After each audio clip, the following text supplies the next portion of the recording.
You buy an electric vehicle, you can go all the way across America on a single tank of gas, figuratively speaking. What's up, guys?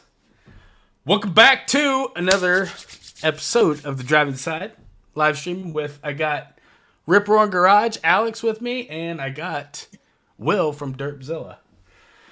It's been a long time since I've been on here. I've been in like a creative slump. You know what I'm talking about? It's just one of them things where it's like I just haven't felt like ever since old Auntie Susan jumped ship on us and we got taken over by somebody else. I think now we just lost, as creators, we lost a little bit even more of a slice of our pie. So yeah, you know what I'm talking about? What we got here? We got Cody. Mike's already in here. Me, myself, and I. Right. Yeah. Is that one of yours, Alex? Is that a subscriber from your channel, Alex? Maybe. I don't want to say too much because there's somebody I know that's family that has like these weird names like that. Yeah. And I might be her. Hey, it's all good. More than merry. T. Browning, what's up, buddy? Oh, there we go. Mike. Hey, Mike. Mike Burley's in the house. Sad times for a 6th gen. That's all right. 01 Messer. He's like one of those guys that has a lot of experience in the auto industry. So there you go. Yeah. Oh, we got Tracy here too. Tracy's got a Yanko Camaro, man. I'll tell you what, that thing. Ooh. Envious. I'm envious. Yanko. So, did you guys want to start with the Demon or the Camaro? Oh, the Demon, you say? Okay. Let's do the elephant in the room. Yeah. So, we got the Demon 170, and this is kind of going to be in your wheelhouse, Alex. Yeah. What's as far as Dodge goes, and do you think? Well, I guess everybody should. Alex here has a super stock, got a brand new super stock. Did you cross 500 miles yet on the thing? How many miles? No, not yet. Still got 150 miles on it. So you're still breaking it in? Yep, it's winter and I don't take them out in the salt. That's my best advice to anybody who lives in the Rust Belt. It's like, if you got a cool car, just bite your knuckles and resist the urge, you know? Yeah. Yeah. Just take it on top of a frozen lake. There's no salt out there. You'll be good. That's what I do. Throw some chains on the tires. You're good. Yeah. Just hang your head out the window. Dirt settles, all right. Yep. The whole the global, I don't want to say the word, but you know, the not colding. We don't have any more frozen lakes here. Or that's what they tell me. Oh, is it thawing out? Is it thawing out? Yeah, no, now it's been like about a week. We had like 3 good rains, so up here we're good. So good. Tomorrow I'm probably going to take cars out for a spin. That a boy. Itching for it bad, but I know, me too. So as a super stock owner, which is pretty close to a red eye, do you think that these current Demon owners felt like they got hosed over with the 170 that got released? Well, I spoke to a lot of Demon owners, right? And the biggest problem is that even though they get that reserved VIN number, so they can have the matching set, right, with the plaque and the dash and all that, they can't afford them. The markups are too much. And they says, like, look, I actually got a heartbreaking story from somebody saying that he wanted to leave these cars to his son because he has all these great memories with the first one, and he wanted that matching set, and he just can't. It's too much. That's it's a missed opportunity. Dodge, I think, kind of dropped the ball a little bit on the marketing aspect, on the way they handled everything. People got demoralized and desensitized with the sticker package cars, the 1 through 6. You know. Yep. So, what can I say? It's a cool car. I'm curious to see more, like the actual specs about it. I don't know, if your guys that watch regularly, if they are familiar that much with like elephant crate motors on the Mopar end. Probably. Yeah. So this was supposed to be a C170 engine in it, right? But it's not. That was why it's called the 170. But it was supposed to be the Demon C170. They dropped the C because it's not quite the whole shebang. It's still a Hellcat block, a little modified. modified everything that we all know. There's no point in like beating a dead horse or dead elephant. You're gonna hear that joke a lot. I don't know. I love corny jokes. What can I say? But probably that's all right. Yeah. So cylinder heads, pistons, piston rods, crank, yada yada. The only thing they say is the same from their red eye is going to be the camshaft. So.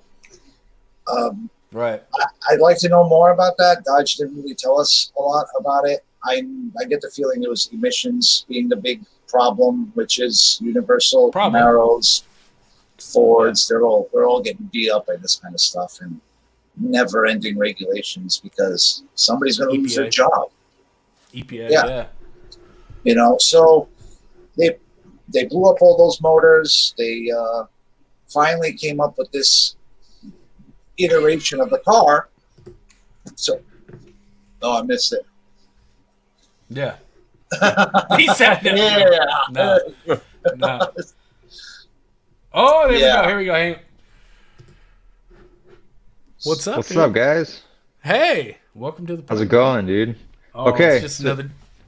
Go ahead. So you told me I like what's on fire in the background. What are we waiting on? My shoulders on fire. That's the new Camaro, buddy. Is that the 4-door Camaro? I told you it was coming. Bite your tongue. Bite your tongue with that. I don't want. I already heard rumors of a 4-door SUV Corvette, so it's like. Yeah. It's a brand, not a car. Come on now. Right. Going into that nonsense. I'm getting some Corvette New Balance co-branded sneakers here next for my golf session coming up. Yep. Well, hey, it's the industry of merch. Kaniskis was talking about that, like, we sold more Dodge Viper posters than cars. Probably. And like only one person caught my joke about you want to be a stationary company, the whole not moving. Not progressing at that point. Like I said, I do a lot of dry humor. My guys, I hope they like it. Anyways. Did you watch the reveal, the Las Vegas, what do you call it? You guys want to do we pull it up? Pulled up. I got it split. I got it split in two.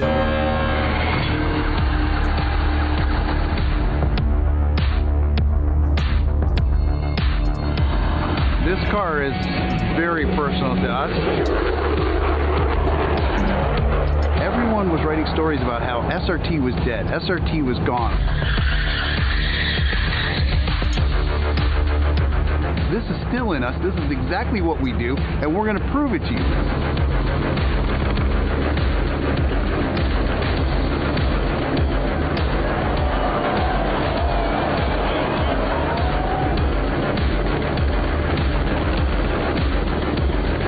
Why can't Chevy do this? There's no way we were going to go quiet on this and let this era end quietly. We wanted to go out with a bang. Now, I had to split this in two. Thank you, StreamYard. I learned my lesson on the last one because I do not have I guess the Wi-Fi works better when it's plugged in, so I had to divide it in two. But I kind of want to get your guys' thoughts on that as far as how they displayed it, brought it in. Alex, this is you, buddy. No, this is you, bud. Okay, so the idea was phenomenal. The helicopter, airlifting it, great idea. Yeah. Whatever bean counter chose a Cayman helicopter, what are you thinking? That's the goofiest looking little, just reminds me of the vulture from Bugs Bunny. Nope, you know, that guy. Yeah. You could have get any helicopter that could have just lifted that thing, and it would have been gravy. That was a cool moment. I don't knock them for the whole, the sound. We heard a little bit of radio traffic. That actually gave it a more realistic feel as far as I'm concerned, and built up the tension. But that goofy little chopper was like, poor, sad little thing. It was the greatest thing in its chopper existence, lifting a penny. A little weenie ass little it might be the looks like smallest helo that can carry that payload is my guess. That they can maneuver into that area, because I know some of those big cargo choppers are freaking huge. Well, I mean, a Chinook is way overkill with that, but Yeah. you know, I don't. There's a lot of scandals going on with the Air Force. So was their marketing. So was their hype. It was a little bit overkill, and I agree with you. I think they could have over delivered on the They presentation. should have just fired it with a giant cannon and just fired it right on the thing. Damn, man! My biggest worry, because I have you know, a little bit of aviation background. You're gonna be working for Dodge, dude. Yeah, exactly. Evil Knievel edition. I like it. But what I was saying is basically, it was windy. Yeah. You could tell that pilot was struggling, and I think any other chopper probably would have had a better time. Yeah. Yeah. Agreed. All right, so I heard a bit at the end there, but I think that for was some reason fucking I'm not awesome. seeing him, but I see Hot 1LE. So, How's it going, man? Am I here now? yeah, you're here. I see it. Yeah, I can hear you. There's a I can hear ghost. you. It's getting back. Live, buddy. So what's new with you, yeah. Cody? Are you good? Are you connected? Are you plugged in? Yeah, I think so. I don't know what the hell. I press one button, the whole computer shuts down. But hey, I don't work in IT or Yeah, I'm not anything, so yeah. So what's new? How you digging the no car life? Yeah. It's getting kind of boring, dude. It's working out because it's raining like every other weekend, but here in SoCal. But it's getting to be springtime, so the car season is at hand here. So it's either I miss another car season or I make a decision and just go do that already. So I think you're gonna have a pretty good selection here real soon. I think you are. So I mean, I think I narrowed it down. I keep changing up my car ideas. I'm gonna get that 4-door fire Camaro, fire chicken thing. That's well, Screaming chicken. It's going again. Off again. Is that the new Firebird? No, I'm just. That's burning away evil fossil fuels. That's the fire that gets rid of those fossil fuels. See, that's The ghost of okay, I got you. The ghost of Exxon. Just Powered by one of these.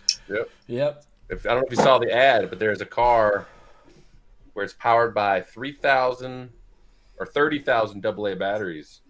How about that? So you open the door, that 30,000 AA's just pour out around the car, and then you slowly put in 30,000 new ones. No, I saw a skit where they actually did that. And they just showed the batteries just pouring out of the car, piling up around the doors. Let's maybe I'm gonna play the second half here, but by the time Cody will have things figured out here. Mike was calling me out on I'm hung up on the chopper. Well, what? Yeah, I like airplane. I mean, you can't. There you go. Mike says I'm still taking the Copo over the 170. Oh my god, hands down, far and away, no problem. I mean, it's not even a contest. The 170. I mean, because he sent me pictures of it. The dyno sheet said 1055 to the tire. That's like 1260 some. So the Yanko is still. Oh, I'm sorry, he said the Copo, but I'd take the Yanko because the Yanko is still a couple hundred horsepower over the Demon. And there's not going to be any markups, but I guess if you're talking like for drag racing, the Copo is built straight for. Yeah, but the drag Copo racing. It'll beat like the Yanko off for drag racing. Now, take it on the street, of course. Yeah, you can't drive the Copo on the street because it's not even street legal. Let's see. Well, there's ways you can get a title. It's over 25 years old. Well, the new ones. There's new ones now. The new ones, the brand new ones. Yeah. Oh. Yeah. They're still making. Yeah. I'm still drooling over the first gen. There was something about the Copo with the Steelies and the dog dishes. That's, but. Oh my God, Steelies, that's getting back there, bud. That's getting back there. Let's play the second half. Hopefully Cody's in by the time we get done with this second half here. There was no way we were going to go quiet on this and let this era end quietly. We wanted to go out with a bang.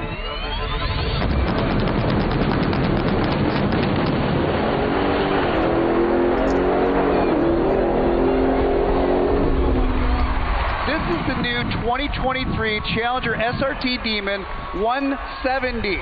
Runs 0 to 60 in a record NHRA certified 1.66 seconds.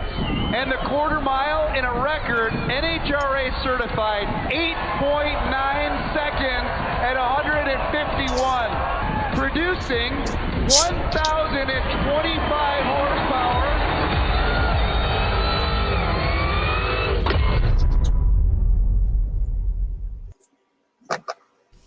Oh, he's back.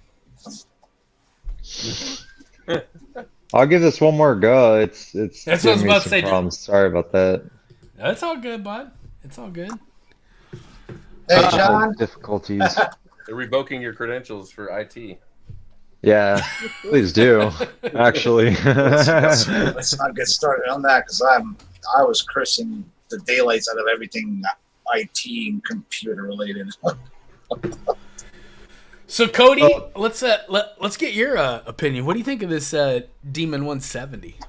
dude. Okay, so I heard I got dropped off when we started talking about the helicopter. But I don't know all the details of aviation and all that shit, but just bringing in their car with a fucking helicopter is dope. I don't care, like, if it's some, like, 16th century thing. Steam powered, yeah.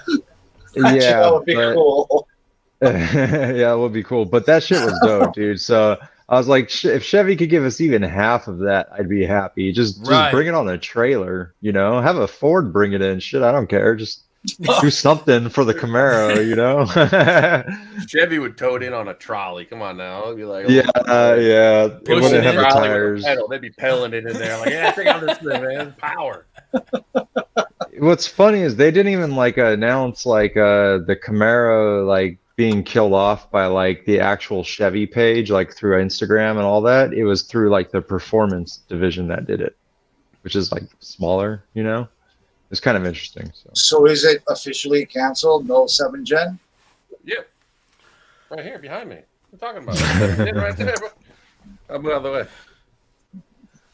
Yeah, I highly doubt it. Sir. I have a feeling that GM is going to bring the 7 Gen. It's designed. They just shelved it. It's done. All they got to do is just turn on the lights and start production. They jumped their Camaro team 4 years ago? Yeah. So they haven't had an engineer on the Camaro team in 4 or 5 years.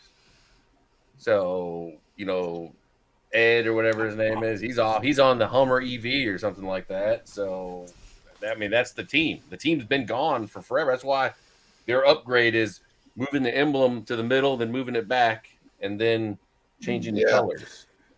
It's look at the new color. So, yeah, I think that's just gonna be shark skin gray.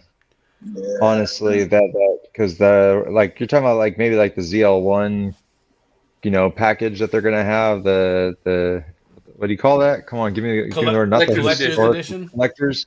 Yeah. Yeah. I don't know if that's really gonna be too much. They got the Black Panther and the logo, Yeah, they look like they put a fender logo, a logo above the fender. It's going to say Camaro. It's going to have that Panther emblem inside of the lettering.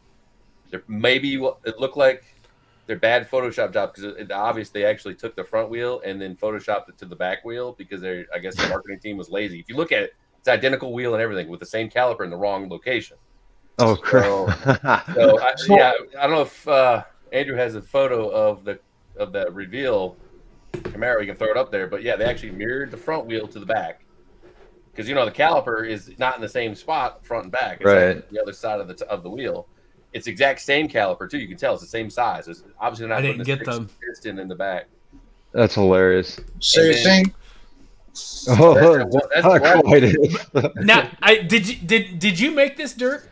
Well, I was just showing the wing. That was a wing comparison. Yes, I was looking at correct. So people are saying, "Oh, it's a different wing." I'm like, "Nah, I think it's just the angle and the color." I'm pretty sure. But if you go back, same wing. But you can see where the caliper should be on the rear wheel, and if you go back and look at the thumbnail, you can tell they pretty much all they did was put the front wheel in the back. So here, let me send you the upgraded one here. Hang on one sec. Here we go. Okay. I sent it to you on Instagram, so if you want to bring that over or whatever. But what was the issue with the Panther? They put a Panther inside the In bow tie? the lettering of the word Camaro, like the O, they stuck a little mini panther in the middle because that's the callback of the original code name of the Camaro was a panther or something like that. Yeah. I didn't know that because I was about Yeah. to be like, oh, great. Now they're because Panthers are also the Crown Vics that I'm like stupidly into for some reason. Wow, a big old school kind of ride, bolt Yeah. on frame. So my guess is the You know. collector's edition is going to have like orange calipers. Maybe they'll do like a kind of like the Hot Wheel type thing. They'll do some. They'll match the caliper to the stitching of the seat. They'll put a little plaque on the shifter bezel, and then they'll give you a slightly different like version of the gray, or maybe make it like satin, like a satin shark skin color, and then that's going to be your. And it looked like their plan is to take the normal ZL1 wheels, throw it on like or actually take some of the aero from the 1LE, stick it on the normal ZL1 without the. You're not going to get the DSSVs. You're not going to get the lighter glass window. You're not going to get the lighter back seat. You're just going to get maybe the wing. But they're probably going to do like they won't even do the carbon fiber one. Probably there'll probably be a plastic version of it. You know, like.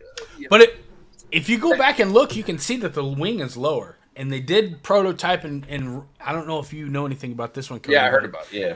The low rise wing. Do you think that's going to be it? I saw a couple other angles of somebody who actually did a little bit more fancy Photoshop where they actually lined it up, and it looked like it was identical to the normal 1LE height. That would make sense, but they've shelved it for forever. They probably lost the plans to it on GM. They probably don't even have the mold anymore.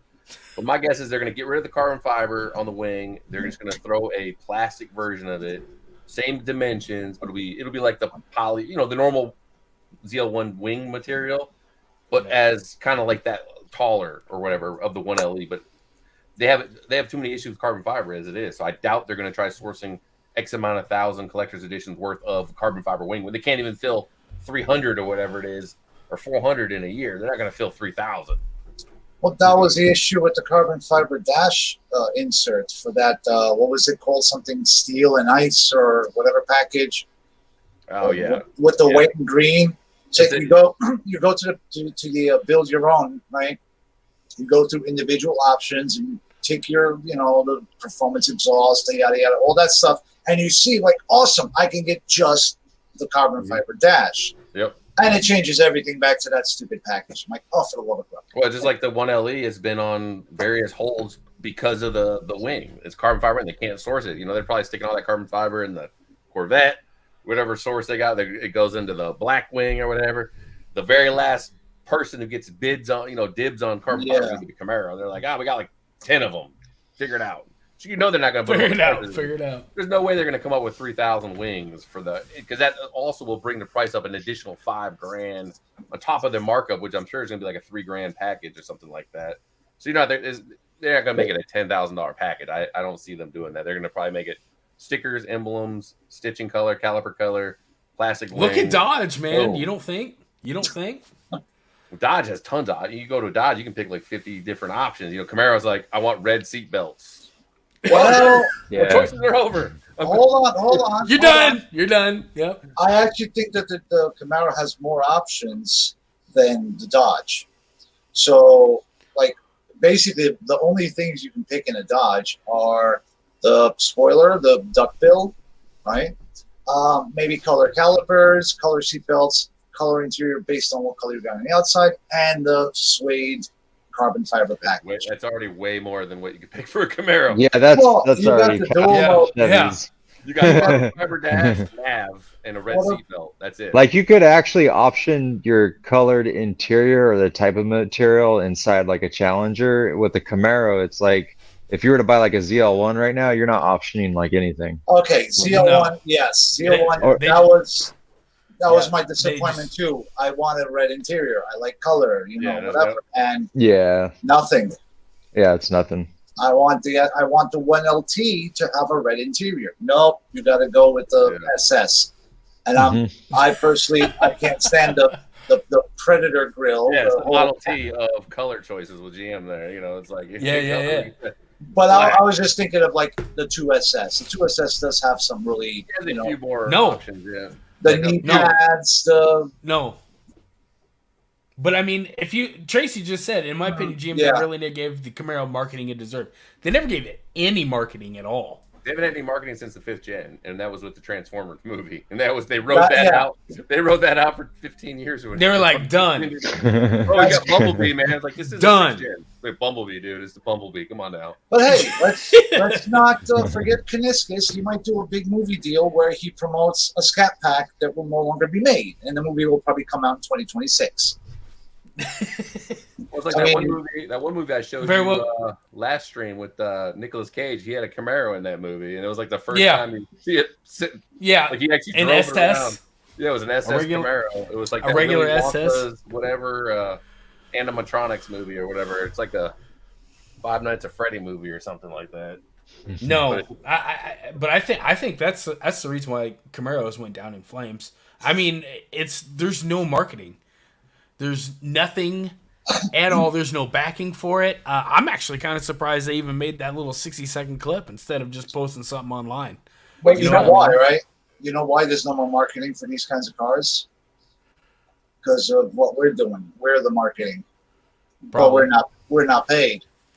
Yep. Yeah, GM relied on that was kind of their idea. They were going to rely on us or the fan base to do the marketing for them. That was kind of like their idea and concept. At least that's how they presented it. And yeah, that totally failed. Like, you got to give somebody like something to bite on. Yes. To create the content. Like, initially they had some cool like commercials right when it first came out, and then it was like nothing. And then there's only so many times we could put on mud guards or something. I don't know. There's only so much you could do to the Camaro platform, Well, they should give us some sweet jumps to do, jumping the Camaro over a canyon or something. Come on. I'd love to see that. I'm laughing at that. Not again. That's been my plan with the Challenger stuff, right? It's like, okay, let me show you guys how I'm going to do a shaker hood conversion or whatever. But it's like, you realize, A, there's not much you can do. B, maybe you don't want to with the crazy prices, and I don't want to touch it, don't want to mess with it. And 3, it's like, well, it's like a million people have done it before. And it gets a little boring, Well, it's like the Camaro's been out for 8 years. I mean, the 6th gen has been out for 8 years. 8 years is like a long run, That's usually like the max of a run of a lifetime, and then they change it up. But we're at like the end of it, so you get, in theory, the most reliable ones, in theory. First model year is the one they work out all the bugs, and then they get to the end where it's That's why I bought a 22. That's why it's exactly why I bought a 22. Yeah.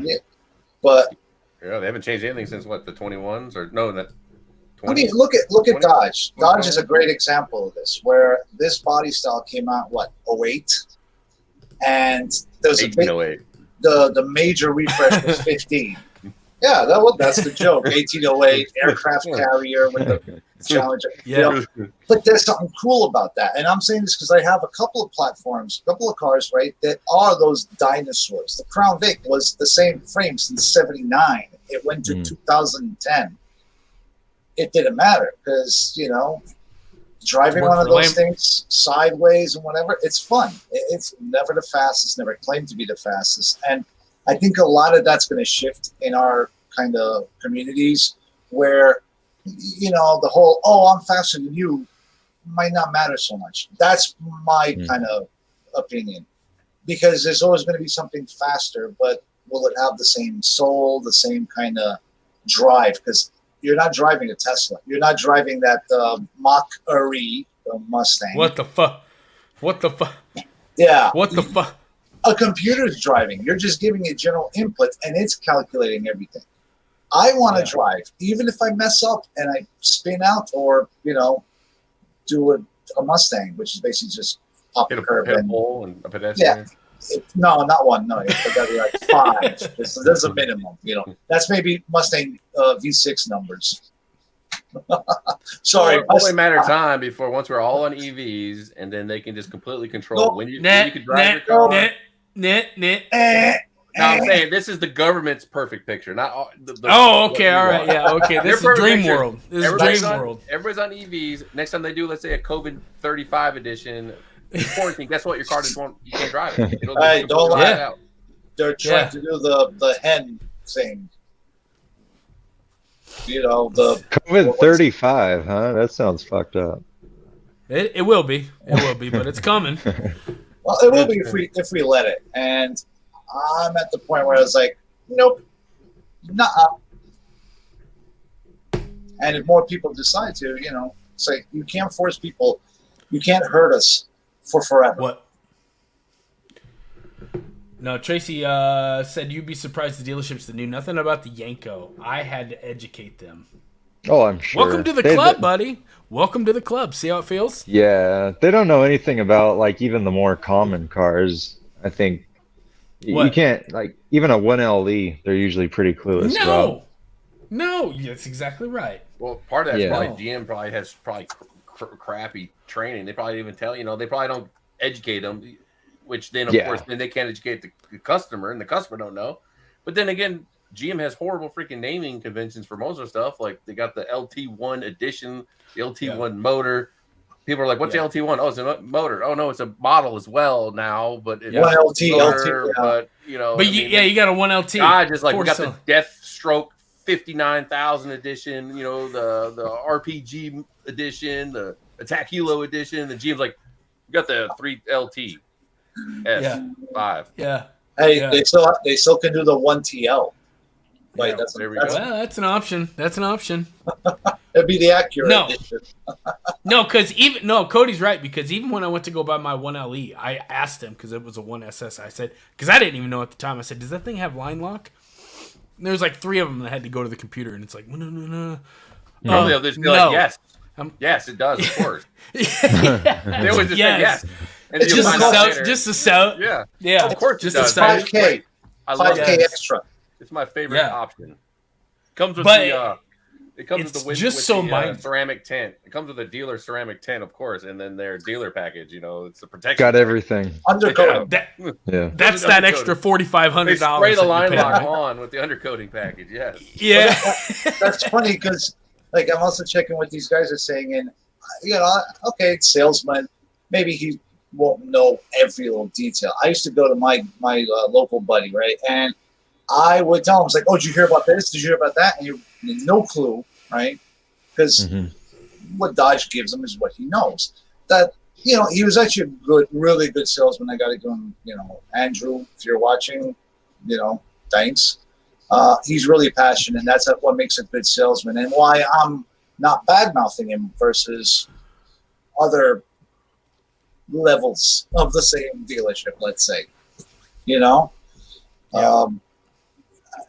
I think there's too few salesmen that are like that. That even if they don't know, it's like, really, tell me more. And he'll just jump and look and say, oh wow, that's so cool, and that kind of stuff, right? How many cars did you buy from a person like that? And that's kind of a big issue. None. Not one ever. And it doesn't have to be just about performance cars. Like, he told me something that resonated with me, so I'm going to paraphrase. So you got to remember that a car is not, it's the second biggest purchase a person makes. And even though you might sell 100 of them in a week or a month or whatever your numbers are, for them, it's the one thing they'll do every maybe a couple of years, maybe never again. So you've got to be able to empathize with that enthusiasm, even if it's a little crappy car that, it's like a Hornet. This minivan is so freaking sweet, man. I could bring 25 soccer teams in this bad boy. We're going all the way, baby. Look at that door. Really? That slide door is freaking 5 meters per second slide speed, buddy. You better slow it down. He's right. But that kind of resonates. Like, there's so many guys that you see at car shows that come in with a car that normally would be like, whatever. It's some piece of crap Civic, beat up. Yeah. But if he's the guy working on it, wrenching on it, and he loves it because whatever his story, which may be a great story, interesting story, then he's okay with me. And I don't bash him for his car or whatever. We do the Mustang Camaro versus Challenger. That's friendly ribbing, and that's fine. But I see way too much of this stuff, and I don't think we can afford it with the EV onslaught we're getting, because we're all getting pushed into that corner. And I don't know. I don't want to sound too preachy here and too serious. I do. I'll do it for you. This feels very, very agenda driven. Very agenda driven. and that's why we need to have an agenda as well. So I may not like a lot of cars out there. I can't stand a lot of cars, but that doesn't mean that if a person says this is what I have, I'm not going to badmouth them for that. I badmouth people for being stupid. They're stupid for liking their car. Well, if it's come on, you know what I'm talking about. If it's like some young 17-year-old kid delivering pizzas, and the only thing you can get is like some, I don't know, insert some Yugo type YR, because I don't think there's any Yugo fans out there. But it's like, okay, cool. Tell me more about it. Whatever. Yeah. Well, we don't Yeah. around here. We don't really judge a person by their car in terms of, I'm sorry, but we judge them by their transmission choice. Well, I swing both ways. Hey, Iowa too. wow. We're here too. Yeah. Well, I just didn't expect that from you guys. Just talking to you, I was just weird. Just don't ask, don't tell. Don't ask, don't tell about my transmission. Well, that's when you put it in drive. Don't ask, don't tell. It does whatever it wants for you. What's drive? What's putting it in drive mean? Sorry, I never heard of it. Yeah, I'm with you, Cody. I'm with you. Hey, manual. I got manuals too. Fossil fuel versus yes. I'd bring Yep. the book, my car manual, and I set it next to my shifter, and then I have it's manual. See? Oh, that's See? I have a getting manual there. in my manual. You're getting there. Pretty slick. To Pretty start. slick. You got It's a a manual start. in there? I'm like, I do, man. It's manual. I swear to God, it's right there. I To want start. eventually. I'm gonna do this. I know a lot of people won't like whatever, but Andrew. So I'm gonna lead it off like this. I got a car, mid-engine, flat boxer 6, staggered wheeled setup, stick shift, Recaro seats, and then I'm gonna show the bus. So all of that is in that bus. You guys don't know. I have a city bus that I imported. That's like, With Recaros, dang. yeah, I had Recaros from the factory. You're from Romania, aren't you? Originally born here, but spent a lot of time school there because Catholic schools and me didn't really work out well. Yeah. Well, hope your bus has the manual shifter. Like, I don't know if you've seen that meme video where the dude's got that tiny little shifter. And he's all like, real. You can see that little Is this finesse. a Where he's like, The Or shifter's what kind like of- this tall. He's he's like, It's 4 feet long. It's like, that's what you're doing with the damn thing. It's what, no synchros, no power anything. It's like you're standing on the clutch, literally like gotta put your weight on it. It's a trip, definitely. The EV thing, and I'll follow through with it. Like I've said, every stream, I don't have a problem with it. But I do have a problem when it replaces the performance line. I mean, if they would just leave our performance cars alone, cool. I'd be very cool with that. But it's not gonna happen, and that's my issue with the whole thing. Well, I've said this before, and I'll try to, be a little more, not so direct, but 500. a lot of yeah. a lot of this is politically based, right? And I've also said this before. I would like to know which congressmen, senators are, shareholders in a battery manufacturer or electric motor manufacturer, because it seems way too like they're desperate to push some of this stuff in. And to me, it's like, okay, simple question. And if you got nothing, you got nothing to hide. You're a political figure. We should know this before you start voting, right? But no, that's not going to happen. Well, I don't want to say never, because I'm both pessimistic and optimistic at the same time, which is weird. Because in one moment I could say this will never happen, it's all corrupt, blah blah blah. But at the same time, I can say we have the power, and we are starting to make some changes. Like we just don't have to buy something. Just vote with your money. Exactly. You vote with your money. You can't force me to buy an EV. I can keep my old beaters running as long as it's got the V8 rear-wheel drive. well, it's only a matter of time before they start turning the screws on the gas tax. They're going to keep raising the gas tax up. And that's how they're going to squeeze everybody out of the cars, because if gas is $30 a gallon, it's really going to suck. Yeah. That's Charging for $5 versus $30 a gallon. That's when Netflix starts hurting because I cancel a subscription. Not that I have one, but Apple, if I need to buy a new phone, nope, my phone is 12 years old. But if I need a new laptop, my laptop is from 06. It's like, you want to play this game? Well, I'll pay more in gas. My priorities are there. And I know there's a lot of people that feel this way. Gas, parts, and food, in probably that order. Well, from what I've been hearing, synthetic fuels are making some pretty good progress. And it's not just Porsche that's coming up with these. But yeah. Owen Messer says, extreme push is ridiculous and irresponsible, just silly. I agree. Yeah. I agree. And that's why I think it's going to backfire. I think it's going to backfire big time. Not to mention, they're trying to do these things where they're forcing it by executive orders, actions, and whatever, from governor level, from county level up. What happens when the pendulum swings? Banning EVs. Or my dream, banning the SUV. Yeah, I said it. How am I going to off-road into my driveway? Come on. That's a truck. Yeah. That's a truck. I should hit some gravel roads with that thing. Come on, I need my SUV for that. Somebody calls my XJ an SUV, them's fighting words. Yeah. That is a truck, sir.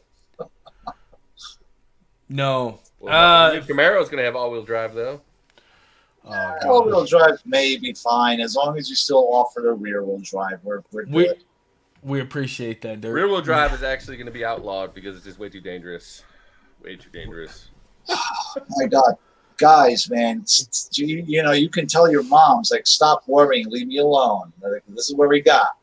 Mothers against insert something that they're worried about. Tell us how you really feel, man. Yeah, that's right. Shit. That's exactly right. So, no, as far as the killing off of, pretty much the Hemi and the Camaro, Corvette's not on the chopping block, but we do have a new V8 coming. I'm starting to think that, Ford might be the way to go. Might be where I'm going to be looking, because if they do make an EV Camaro, I'm done. I'm pulling the plug there. yo, once you go ZL1, you don't got much options with Chevy if you want a manual. So that's it. Right. Mike, best comment so far. Oh, that was good. That was good. It'd have to be a whole lot of Teslas to make that happen. But, no. Yeah. Didn't you were Ford before all this, weren't you, Cody? Yeah, before I went. Well, kind of. I had a Cobalt SS supercharged a long time ago, but then I got a bunch of Mustangs after that. Right. But yeah, how did the Mustang world treat you? It was for the most part good. I had a 2015 that I got like certified pre-owned, and that thing had a lot of problems, but I liked the car. So I mean, overall though, fine, reliable, pretty good. Fun. It's really popular. I mean, there's reasons why the Mustangs sell better, and it's not just marketing. I think it's just it's a good car overall. I mean, it's a good balance for daily drivers. You know what I mean? Mm-hmm. So I mean, it's a good car. It is what it is. It's also kind of a piece of shit, but it's also a good car. So I don't know. You kind of go both ways on that. It has a broader appeal to more people. Like more women drive Mustangs than Camaros. Like my wife has a Mustang, so and like I said, it's a little bit easier getting in and out of. Even if it's a 5% difference, and then the window's not quite as crunched down there. Right, it makes it convenient. Yeah, I like the bathtub feel of it. But that's a smaller portion. When they said they designed the 6th gen, they pretty much just talked to a bunch of 5th gen people and like, what do you like about the Camaro? Instead of going to a broader thing to kind of get more input from trying to pull people from Ford and Dodge, they just asked Camaro people.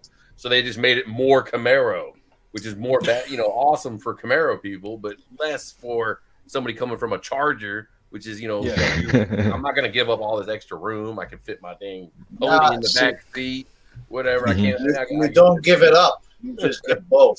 Yeah. Well, but a lot of people don't do that. Like then- Alex, yeah.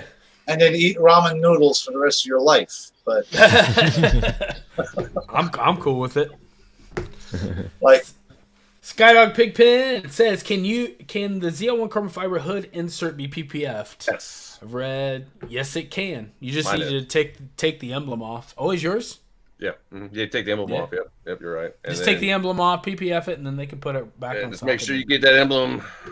You know, if you do it yourself, make sure you don't put the emblem all crooked and stuff like that. Make a template. I've heard the lay tongue down, out. The tongue make out a method template. really works. There you go. But yeah. Yeah. But if you make a template, you should be able to put it right in the same spot. Just lay down thing, cut, mark your template where the emblems are, and then just lay it back on the insert. You're good. Like I took the opportunity to swap my emblems to the blacked out Wildhammer Motorsports ones on my cutout or whatever.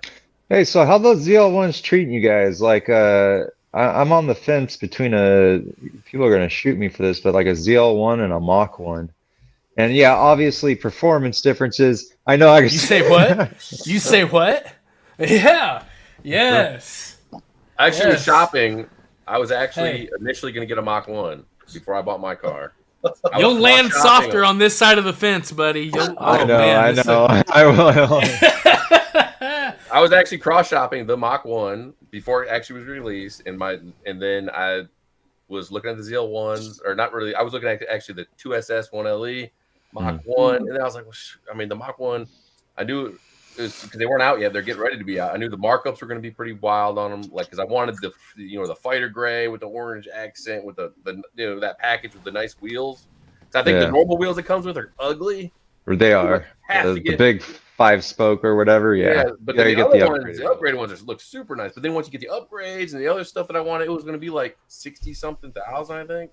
Yeah, Get a ZL1 at that point. And then I was like, well, shit, I get like significantly more horsepower, a car that handles even a little bit better, that I think looks a little bit better.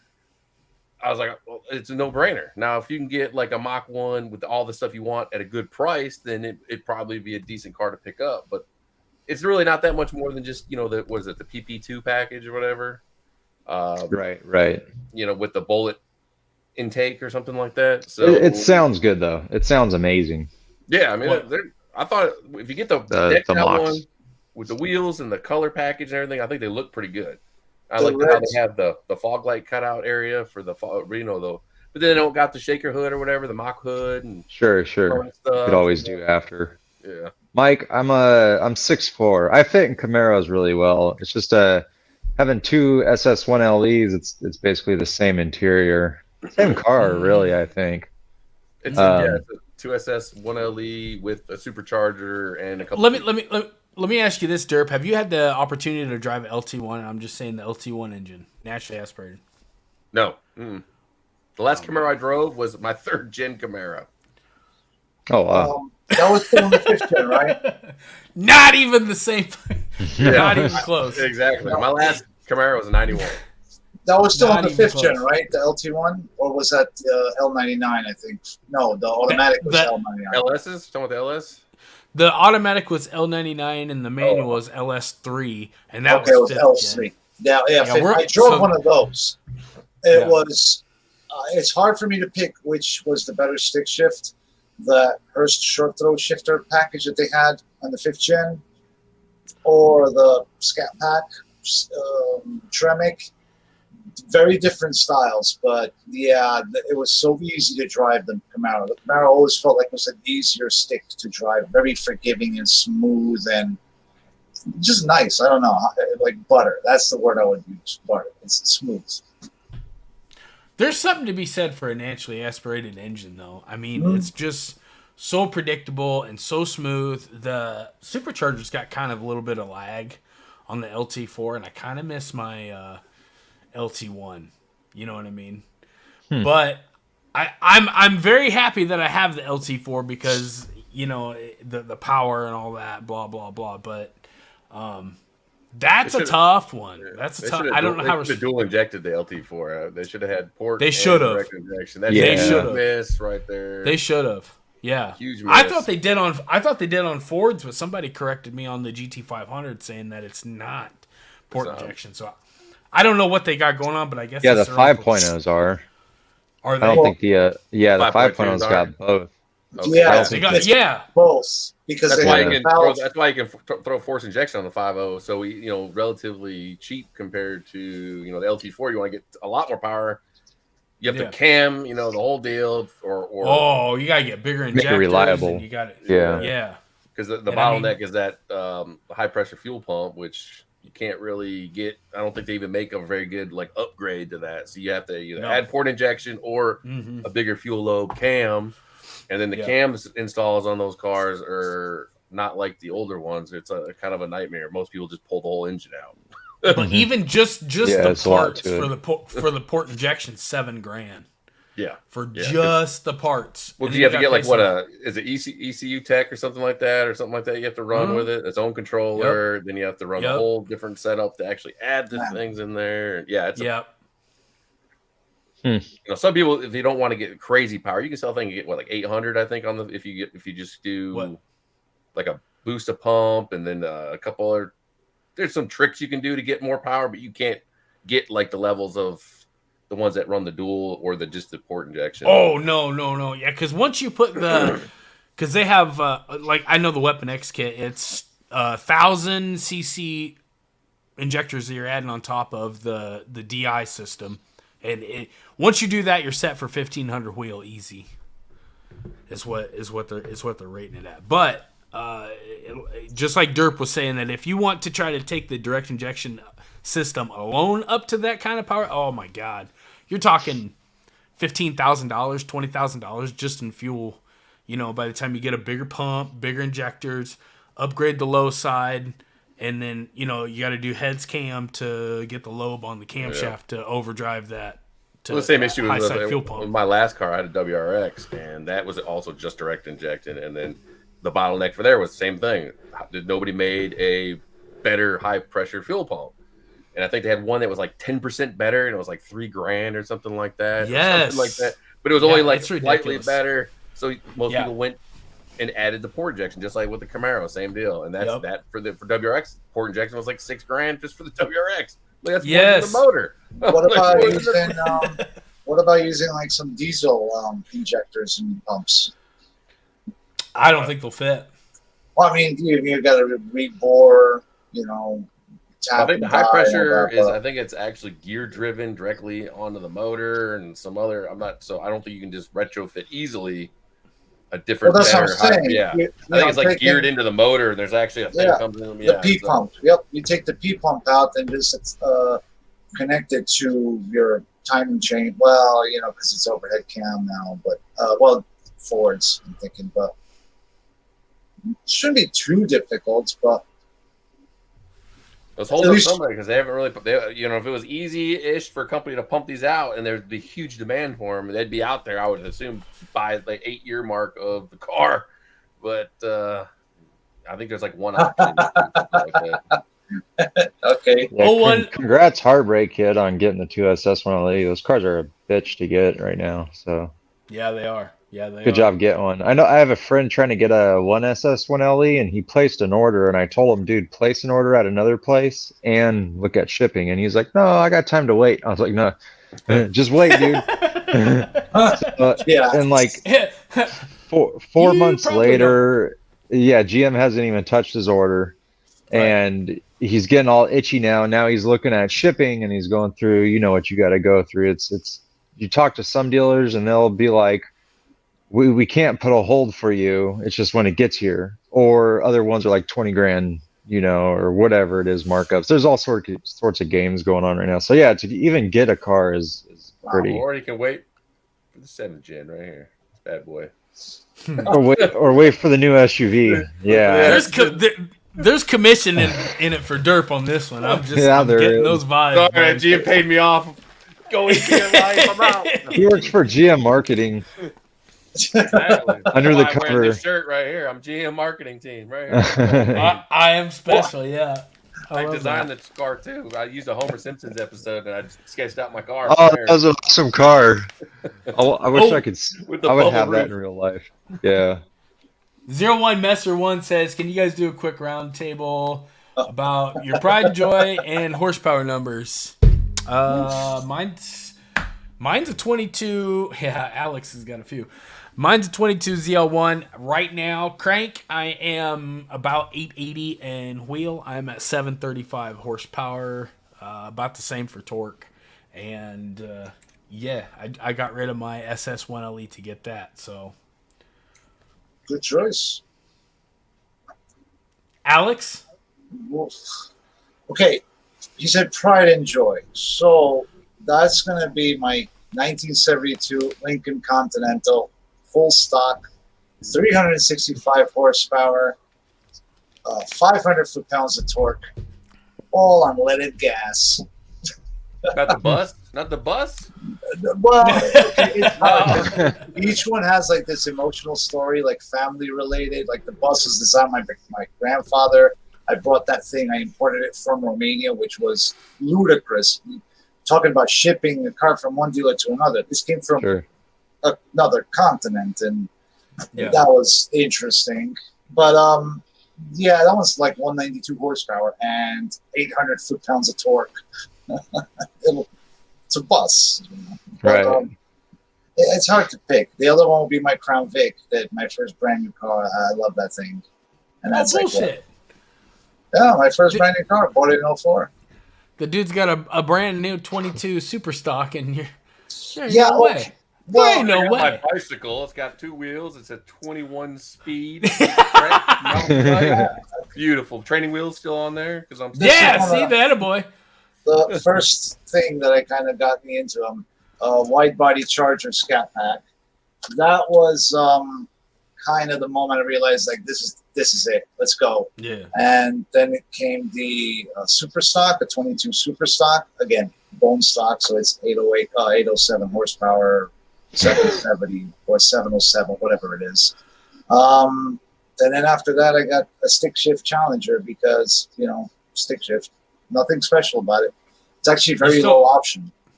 But you still have them all. Yeah, and I just recently ordered it this week. I took delivery of a 1320 Challenger. That's the one with the drag mode and all that. So, yeah, it's a little nuts. I kind of, So you got 4 brand new Mopars? 4 new Mopars? Yeah. That a boy. And I want to. That's next. See. I want to get a 2SS. I don't know about the 1LE because I want the stupid red interior, and I want to put the V6 nose on it. Don't laugh. I like that better than the Predator grill. The RS, I like the RS. Yeah, with the RS with the little triangle-y thingies at the bottom that light up. Get the red rim package, the black with the red outline. Red line edition. Yep. Yeah, not the red line edition because that comes with a whole bunch of things. Just the rims. So it's not the stripes. It's like the old red tires. Remember the red striped tires? It's a rim that comes, with whatever it's painted that way. It's like the red line edition or something like that.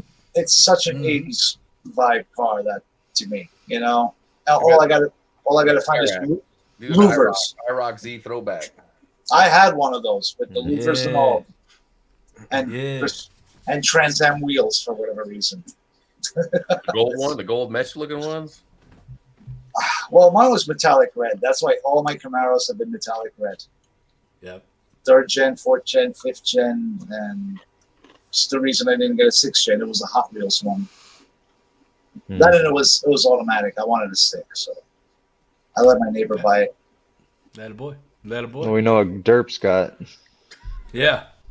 Yeah. Yeah. Is it my turn? 21 ZL1, all show, no go. 650 horsepower, no go. Yeah.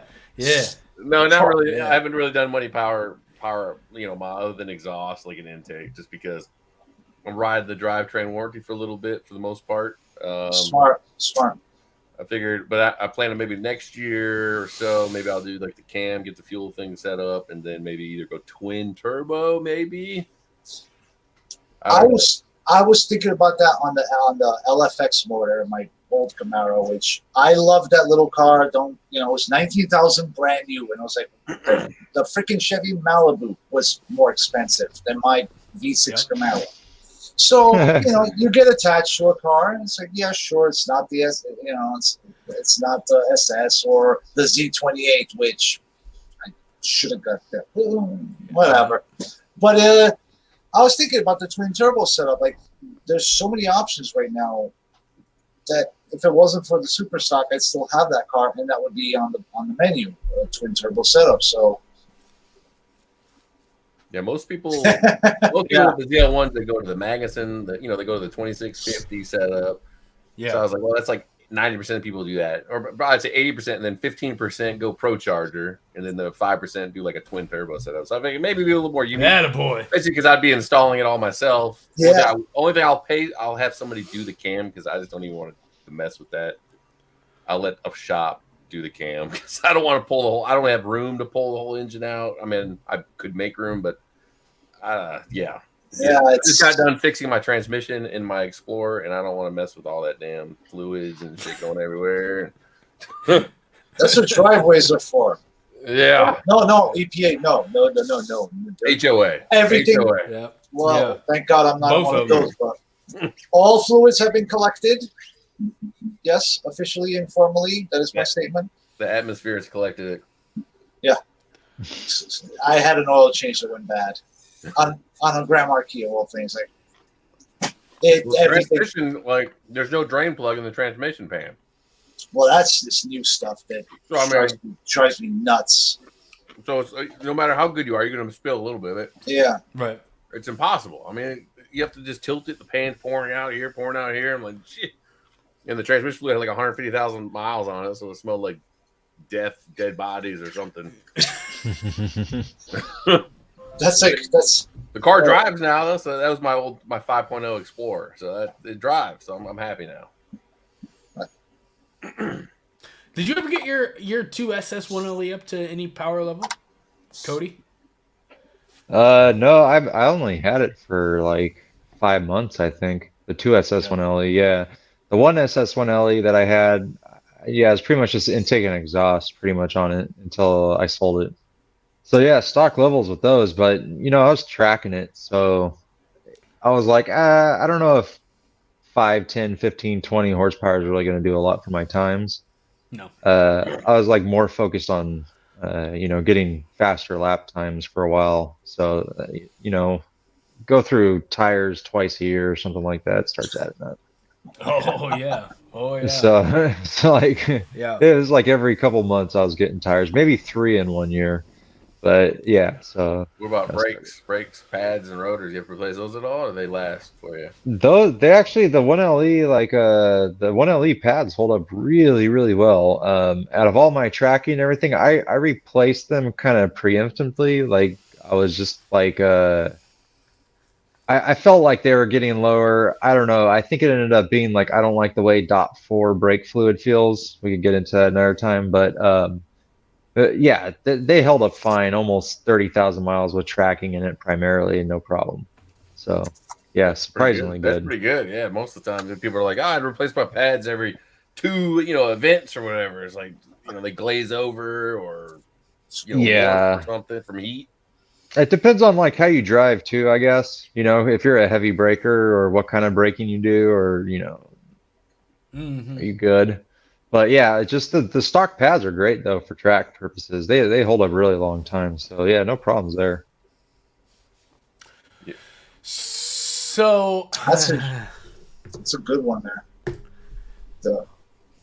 Yeah. Does anybody have any? I'm sticking with Supercar 3s. Mike, for what track? Daily driving, all of it. Driving. Yeah, I guess it's like what are you doing? And the supercars though, on like Supercar 3 or Supercar 3Rs are better fit for the ZL1 than they are the SSs. But yeah, that's a good track and daily tire. I believe, and I'm not trying to butcher your name here, but I believe it was Mark from Racing for ALS got a hold of me because I thought about buying the Supercar 3Rs, and he told me to stick with the Supercar 3s for the street. He said that the 3Rs will work better. They are stickier, but he says you're not going to be able to heat them up to the point to where unless you just burn it out at every light. Just burn out every light. That's crazy. I'm heating my tires up, man. Come on. Put some heat in it. But a lot of people like those Go ahead. triple R's or whatever, the 888R or whatever. Yeah, the A Toyo. lot of people prefer like roll racing and daily Yep. type stuff. AAA Yep. 200 tread wear. The best tires I've ever had, don't laugh, were on the brand new ones on the Crown Vic. Now, it was a sport model, which it's like the Marauder, but without the dual overhead cam. Those things had some insane grip on them. They lasted about 5 months the way I was driving. And after that, I was never able to replicate it again. I went back to the Michelins. At 4 sets I went through, all of them had excessive tread wear. You could not get a good set. I said, screw it. I went with, I think Goodyear. No, they were Goodyears. Not Michelin was the bad one. They were Goodyear RSA Eagle ones. But 200 tread wear, they're going to be soft, buttery, and all that. Not super stock Nito drag racing tires. Those things are freaking RTV, made of RTV. They will stick. They're like the rollers for your lint. Those are something else. But everybody says on the street they're horrible. I'm like, I don't know. They didn't feel that bad, but how many miles do I have on the car? The AAA R's, which people are up in arms and just freaking out about. They wear so fast, and I hear that the Supercar 3 still holds better lateral G's, especially for the Camaro. The Supercar 3 was, that was made for a car. That was designed by Goodyear for our car. So I hear people talking pretty good about the Michelin Pilot Sport 4S's. Yeah, so you do a little bit more like if you happen to hit water a little bit more and stuff like that, a little bit safer for that. And so if you don't ever hit water, ever hit any kind of moisture, then they're a lot more money. They're a lot more money. Those are the ones I had problems with, the Pilot Sports, and I was like, screw Michelin. It's like whatever. I was furious. 4 sets of tires, Yeah. But Goodyear, I still think. But what surprised me were the BF Goodrich. The radial TAs, I have them in a bunch of classic cars, right? And there's not a lot of expectancy for that thing to handle like on rails, but the bigger size ones, like the 19, well, bigger now it's small, but you know what I mean. I was pretty impressed with those for the V6 range cars. Yeah, for what they were. Only complaint I had that they don't make them with the raised white lettering. Like, come on, BF Goodrich, make them white. I want to see BF Goodrich Radial TA. That's like the dream. The Pilot Sport. Yeah, the PS4S's are good daily tires. Yeah. Those are probably the most ideal street tire. 500. What are they, like $500? They're so expensive though. Like it's like, oh my god, man. So the trade-off here is like, okay, so because I looked at these and to trade off like with the Supercar 3s when I was doing non-track stuff, and like the life expectancy of the Pilot Sports versus the Goodyears are about cut in half of what the Pilot Sports will do as far as longevity, but they're also half the price. So even if you occasionally track it, the Supercar 3 will be better for those. And it would end up the same price for the miles that you get out of them. So I would go with the Supercar 3s if you occasionally do that spirited kind of thing with them. Otherwise, the ride quality is going to be a little softer with the 4S's. So, it's, what do you want? Is on them. Right, yeah, exactly. Now, I have a lot of people telling me that the NT 555. I had the G2s. They're an awesome daily tire, but you're going up to a 320 tread wear, so they're kind of harder. So I mean, if you're trying to launch on them, you're not gonna get any grip. Yeah. But they are awesome in the rain.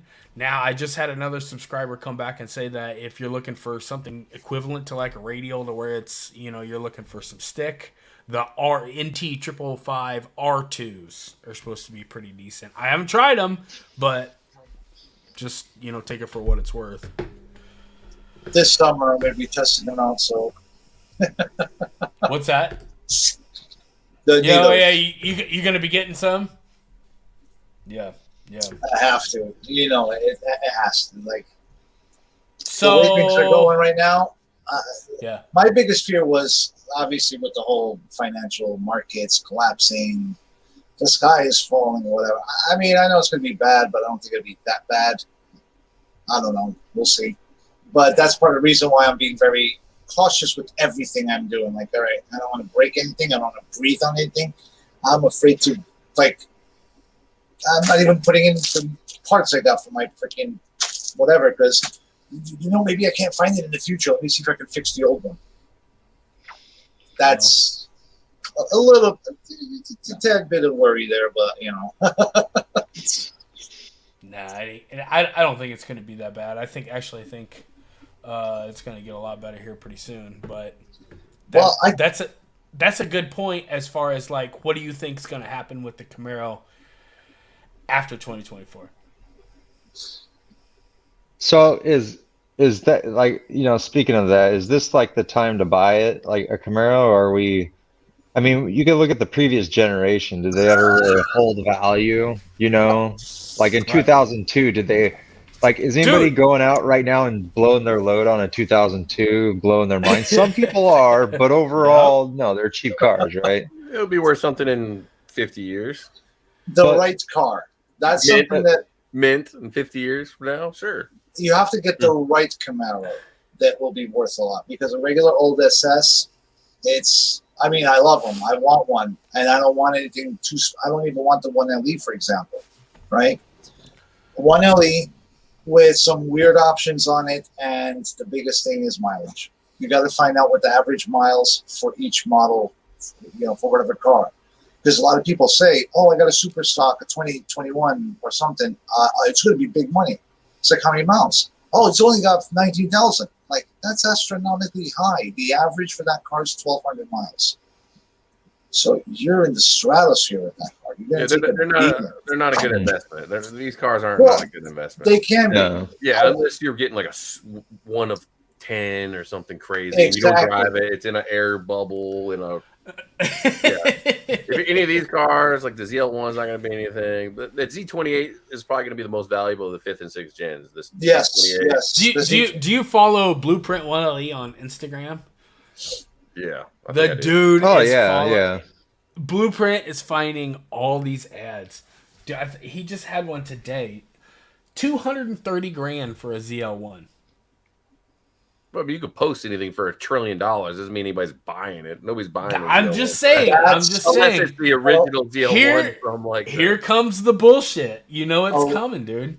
A lot of YouTubers are doing this. Like, oh, they're going for this. No, they're asking, not going. That's a huge difference. Yeah, there's more context behind that. Like, I try not to get into this, but I like to read some comments, like on the Facebook stuff, and people are like, "Oh, you could get ZL1s under MSRP cake right now. Look, I found this ad." And you go, and I was like, "Oh, fuck it, I'm gonna go look at the ad." So I click on the ad, and it's like, "Oh, but you got to read the fine print, And oh, sure, it says $3,000 off. You click on the fine print, and you're getting $2,000 for a trade-in, and you're a paramedic, that's a fire captain, that's a cop, that's a Is this at the dealer? Is this brand new at the dealership? Okay. Yeah, so it's a game, It's in, like, when you have a trade-in, like, if your car's worth $12,000, they'll tell you it's $10,000, right? And then they'll just play with the numbers back and forth. You know what the trick is? The biggest secret when it comes to buying a car like that, you go in and tell them, I don't have a trade. Well, don't have a trade ever. I don't have a trade. You go through the numbers, and they're always going to be like, well, this bank, because they're going to go through the first bank until it gets approved. But they're going to say, well, we want $5,000 down payment. It's like, well, I don't have that, but I got my 1995 Corolla here. Maybe that'll help with the trade. And guess what? 9 times out of 10, the dealer will pay $5,000 for that Corolla to make the deal go through. Or just don't have a trade. I don't like to play with the trade at all. If you want to get rid of it, because the trade does give you, it gives you an advantage. It gives you an advantage with the taxes. Because everything you paid, whatever they pay you, many states, whatever it is, you got to find that out. But like New York, you can do that, and you save a significant amount when it comes to taxes, especially if you're jumping up from trim levels like V6 Camaro to a Superstock. I didn't want to trade my car in, but it was the only way to make the deal work. And they paid me $14K for a 2014 Camaro. They needed brakes, needed tires, needed a bunch of, 30,000 mile car. That was way overpriced, but they wanted to make the sale. So I didn't go in there. Like in my head it was like, no trade. And eventually, it worked. And I know a lot of guys, so a lot of dealers will, tell me the same thing. Like, you want the best deal, get it without a trade, because that's where the wiggle room on their end comes in. Well, how does that work? I mean, let's catch everybody up here. What's the smoke and mirror show with the no trade? Well, the no trade is basically they're working on getting you out the door, right? So they're going to have their markup, not markup, let's use a different word, their profit margin. So they're going to add whatever, 5% to the overall, whatever they paid from the manufacturer. So now they go to the bank, the finance guy, and he runs applications. And he gets at one point to, let's say, 2 or 3 options. One is a $1,000 down payment, but it comes with really high interest. One is a $5,000 payment, but with, let's say, 3% interest, or 5 in this day and age. But it goes up to you and say, hey, this is what we got.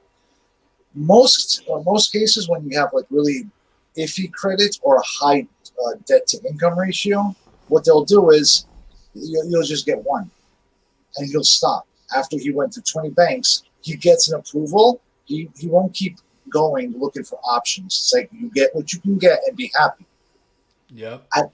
So now the dealer's factoring in how to make money off of that. It's like, okay, we'll do this. We do, like we're going to cut the undercoating. We're not going to give you all the things that cost them money, because they know that this is what you can afford, and that's it. You're at the limit. And now you bring in a trade-in that helps you on taxes, gives you an amount, sometimes that down payment, right? It might just be like within a couple thousand to where the dealership will say, we'll eat it just to make the deal go through. Because a lot of people don't realize that the car sitting on the lot means the dealer cannot get another car in. So they want to move the car out to get a new order in, not, regardless of allocation, right? And I learned this, like I said, I just have a buddy that's a dealer, and a couple of buddies that are salesmen and all that. And I worked for Dodge for 3 days. 3 days. But still, keep your ears to the ground. You start learning a little bit. You think of it from a fiscal standpoint, and things start to make a little more sense. Like, how are they making money? It's like, well, you go in with a used, beater car, right? They're thinking, what's the wholesale price? I'm going to give you half of that. Now I got wiggle room, so I make my commission, my money, whatever. Dealer makes money, salesman gets commission, right? So you go in with a 2019 SS Camaro, and they'll offer you $25K for it, even though they'll turn right around, put it on the lot for 40. That's the wiggle room, because you might get an approval for a bank with an insanely high down payment. So. Yeah, I would hold on to your 1LE there. For sure. And this is a whole market for cars. Whatever you got, Mustang, Camaro, Challenger, Charger, you hold. I will not sell anything. Not even a V6. I've seen, wait until those inline sixes come out and people are going to be missing the V6 all-wheel drive. I don't know if people are going to miss V6s over inline sixes. No. I got to be honest. An inline six is kind of a little. I think it's a little more superior, honestly. Well, if I had to go with that, but just saying, V6 was a way to fit it into the engine. True. Although I get you though. It's the Pentastar, at least in that case. Well, no, not just that, but the Camaro, the LFX was an incredibly reliable engine. Wait, are your Challengers V6s? No, I don't have any more V6. Okay. Scat packs are only good. No, I defend the V6 for 2 reasons. One, because I want to come off as that guy that, I got my car, screw the V6 crowd, No, I was that guy just a year ago, 2 years ago, where I just had a V6 Challenger, I had a V6 Camaro, and whatever, it's what you can afford. I'm not going to knock somebody that can't. That's a smart thing to do. Get a car you like, but they won't break the bank. There's too many young kids out there that screw up, getting a car they can't afford, and they get in trouble that way. But still, they're reliable engines, not like the V6 of old, where like the Vulcan Ford, that was a horrible engine. At 80,000 miles, you got to tear apart the intake gaskets, mandatory, timing chain, and then you go into the transmission, which was a total piece of garbage. But now, no, you don't have to do anything for like 100,000 miles. That's amazing to me, right? And so, reliable car. You get a cool looking car that you can pick. I don't know. I know it's not the whole super duper kind of, everybody wants to hear the exotic stuff, the 800 rear wheel, horsepower at the wheels and whatnot. But most people out there, that's what they get. And we need to get them also on our side too, and not hate us because we got this or that. That's kind of my take, I guess. There's that picture. Yeah, you finally. Look at that. There's the picture. Look at the wheels. Look at the wheels. Yeah. They look similar to the front and the back. Which one's which? Which Copy is pasta. Copy. Which paste. is which? Now this is. I brought the brightness up on this. I don't know if we wanted to delve in it. Do you think that's done on purpose? No, I think it's they saw Dodge drop that flight video, dropping in the car, flying in the sunset, and GM's like, somebody do something. Get me a video quick. Somebody do something now. Copy paste. He's like, look at this sweet collector's edition, So they copied the front wheel to the back. It kind of, when I brought the brightness, it almost looks like these are maybe orange calipers. That couldn't mean nothing. They could have just happened to grab some random picture they had. So Cody, we're not going to say who. We're not going to drop names, but the channel that brought up LT5, you know who? Oh yeah. Oh, okay. brought up carbon ceramic brakes. Do you think that could be a little indicator that we could be getting carbon ceramics? No. I don't. Yeah, no. Like I said, I wouldn't use the actual image to tell us what is going to be on the collector's edition. Probably because, like I said, it's probably an intern threw this together with Paint Shop Pro. So it could not even look. This is the bare minimum effort right here. So yeah, that is pretty low effort. So there's the Camaro, in the '60s, the Black Panther. I think that was a thing. It's the Wakanda edition. Wakanda edition. I think that wasn't that like a code name that they were using when the whole thing was under development. You can see the Panther. Oh, yeah. Panther. Yeah. That was I don't know. I'm getting so detuned from like nature now because of all these car animals and the Hellcat, and there's a dark donkey or the black dark horse. Yeah. There we go, a dark horse. It's the skunk edition.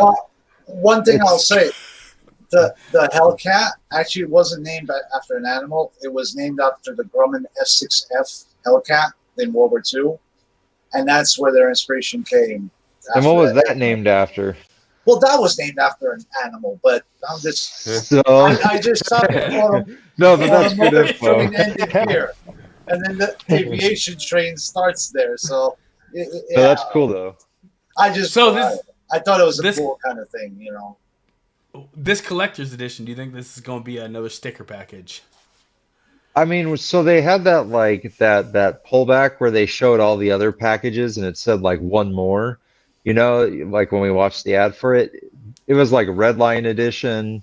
It was like the Shock and Steel. Like you can see all those, like I recall seeing, were all visual packages.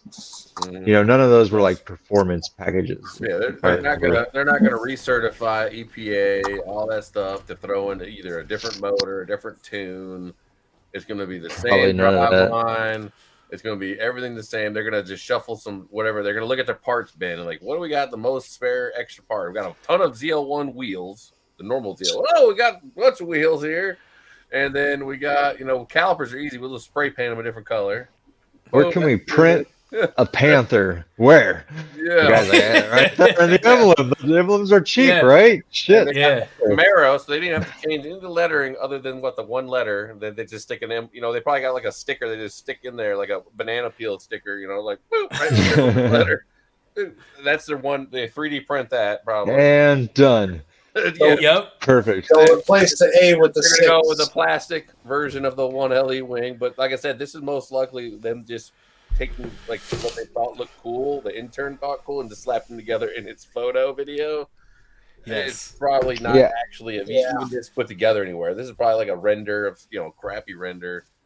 Yeah, I was like, tell if he used his render tool, he just went paste, didn't even the calibers are the exact same, so you can tell it's the same. Like honestly, they're not going to put six piston rear brakes on here because it's not going to happen. No. Why would you? The truth is, the Camaro special editions were always kind of sticker cars. Like they always have been. Yeah, they were. They always have just been. because Even the SLP, they got a loudmouth. They got a loudmouth axle back. Yeah, that's a little bit. They're not even going to do that with this. They're not even going to get a different exhaust. SLP is more than what this will be by far. No. This will be. I mean, they're going to have to do something. I mean, if they're going to bring in a different wing, a new wing, they're going to have to do something to justify. I don't know if that's a new wing. You don't think so? I think it's the 1LE wing. I think they just photoshopped it on there or just took an image of it. Here, I'll put up derps. Here's my question. Look. Okay, so the Ascent's pretty much the same size. Obviously, the quarter panel. I mean, you'd have to scoot it back. Well, but yeah, it does scoot it look there shorter. just to look at it, but it's not like I said. I didn't get the exact proportions. I kind of just Correct. I just want to look, but from what I remember, the 1LE low profile wing is a little bit even lower than what that would be. So I think it's just the angle of the picture and stuff. So the lighting and whatnot. Yeah, the support struts look different, but it's not going to be. They do. Probably they not look carbon different. fiber. The support struts are different on the photos. They're different. Yeah. I saw another picture that actually was better than that, where they did a side by side, and it looked when they did a bunch more fancy photoshopping versus me just going brightness up, contrast, where it looked like you could see it more detailed. They looked pretty identical from what I saw. That's kind of a crappy job, right? Yeah, I could see them putting that on like that package, certain color brake. Yeah, if you look caliper colors. But isn't they that got the 1LE arrow right here too? Isn't that extreme wing the exact reason why that package is so heavily constrained? Well, yeah, there's no way they're gonna do a carbon fiber wing. There's no way because I think they're probably what 3,000 collector's edition. They're gonna have a high number. They can barely put out 300. Do you think it's gonna be numbered? Do you think it's gonna be numbered? I think they'll number it. Maybe I don't know. That's not going to be a good sign. If the car is not numbered and it's really just a sticker pack, expect another generation within maybe a year or two. I think so. I think GM's is too lazy to number it. I don't know why they would do that though. With the Dark Horse coming out, Ford has been coming hard out of the gates. No pun intended. Equestrian puns. Yeah. They're taking advantage of Dodge pretty much. They dropped the ball, right? Like no more Hemis, and they're going in with even the logo, 7th generation with the stick shift pattern. That's a clear sign that they're basically what they're saying is read between the lines, no EV. We're ignoring the mockery. We're ignoring that, but stick shift, gas powered, all that good stuff. So you're going to get a bunch of guys that couldn't afford the stupid markups on Hemi, be it supercharged or not, and they're going to go right to Mustang. Now, what's going to happen to Camaro guys? Right to Mustang. So, well, I mean, that's nothing new. The Mustang's the cheaper of the bunch. It always has been. It's kind of changed. Only option. Well, I'm looking at the Dark Horse. The Dark Horse is I'll consider that like the entry comparison to an SS. It's a Mach 1. It's literally a Mach 1. Pretty much, but they want to get away because they painted the name Mach forever with the mockery. Yeah, so, they played it, but but they're talking about this Mustang generation only running for like 5 years before it goes hybrid or something like that. So That's what they're saying, but Mercedes just announced they got 8 more years with the twin turbo V8, the 5.5 liter. So there's a lot of pushback. There's a lot of companies that are saying, no, we're not going to do hybridization. We're not going to do electric. We may have some of those cars, but performance, we're not messing with that. And that's a strong stance. And that's like, okay, good on you, Mercedes. It actually got me to go to a dealership. And then I saw the price for that car, and I'm like, thank you very much. I appreciate it. Thanks for the I was going to say, this is the type of people that get them at the end, towards the end of the lifestyle, is this is where it starts and ends. Sometimes I'm still thinking, like, 3 years ago, I was living like beyond poverty. And proud of it. Like, yeah, I don't need anything. I don't need a carpet to not have moss on it. Whatever. But I forget that this super stock is actually it was just a couple of grand off from the Mercedes convertible. Okay, and when you think of it like that, it's like, well, now, is it that crazy to make that kind of a jump? Not anymore, especially when you have no choice or limited choices. 01 Messer 1 says, hearing way less than that here in Michigan. I bumped out of the other screen, so if you were commenting on something as far as like production of the Camaro, comment. I'm kind of interested to hear that. So, okay. So, question: get a ZL1 now, or wait for a special edition ZL1? Listen, get it now. Every aspect of your life is going to improve with the ZL1. We all know it. Except your wallet. It gets bigger. Everything, my whole life. What's that? Everything about my life improves. Yes, sir. Listen. It'll do your taxes. Yeah. Are you talking brand new or used? I'll go new. Yeah, new. I would definitely get a ZL1. I honestly, Cody, I think the market's about to go crazy on them. I really do. Yeah. I maybe within the next year or two. This is my own prediction. I have nothing to base it off of other than in the past history. But I think if you can get one at MSRP or maybe just like 1,000 or 2 off, I think that you're going to be doing okay. Especially if you leave the car stock, do something stupid, not stupid, but like minimal. Intake, yeah. Maybe exhaust. Easily reversible. That's the key. Yes. Yeah. That's the key. Yeah, I would definitely keep the NPP if you're looking at flipping it as far as like keeping your money, or you know what I mean, making sure that the thing is worth the same or more when you go to sell it. But even I mean, here's the thing: is look at Lamborghini. What are they producing? Like 8,500 cars per year.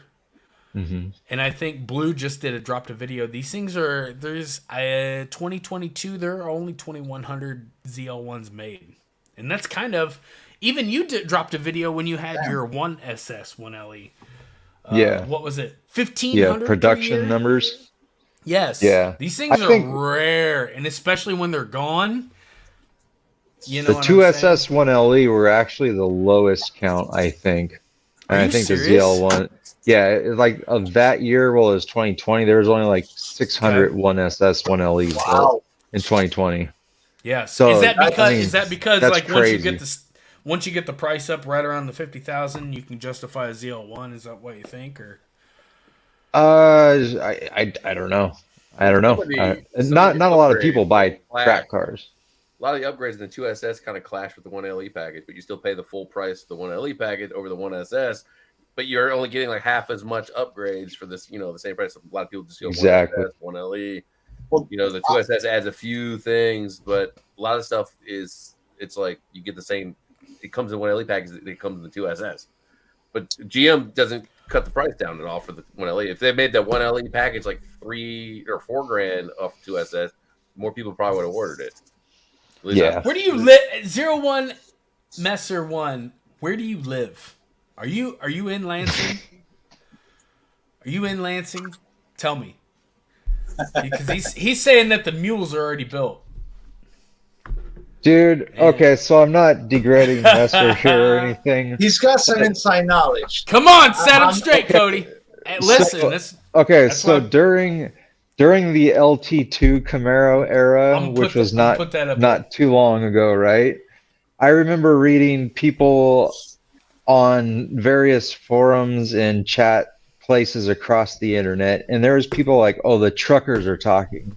And they're the ones moving the trucks, and they're saying there's like the guys that load up the Camaros and drive them from distribution place to distribution place. These guys have chatter, and that chatter is about the LT2 engine change, and they've been talking and spreading news, and their friends, best cousins, uncle, and everybody knows about this shit.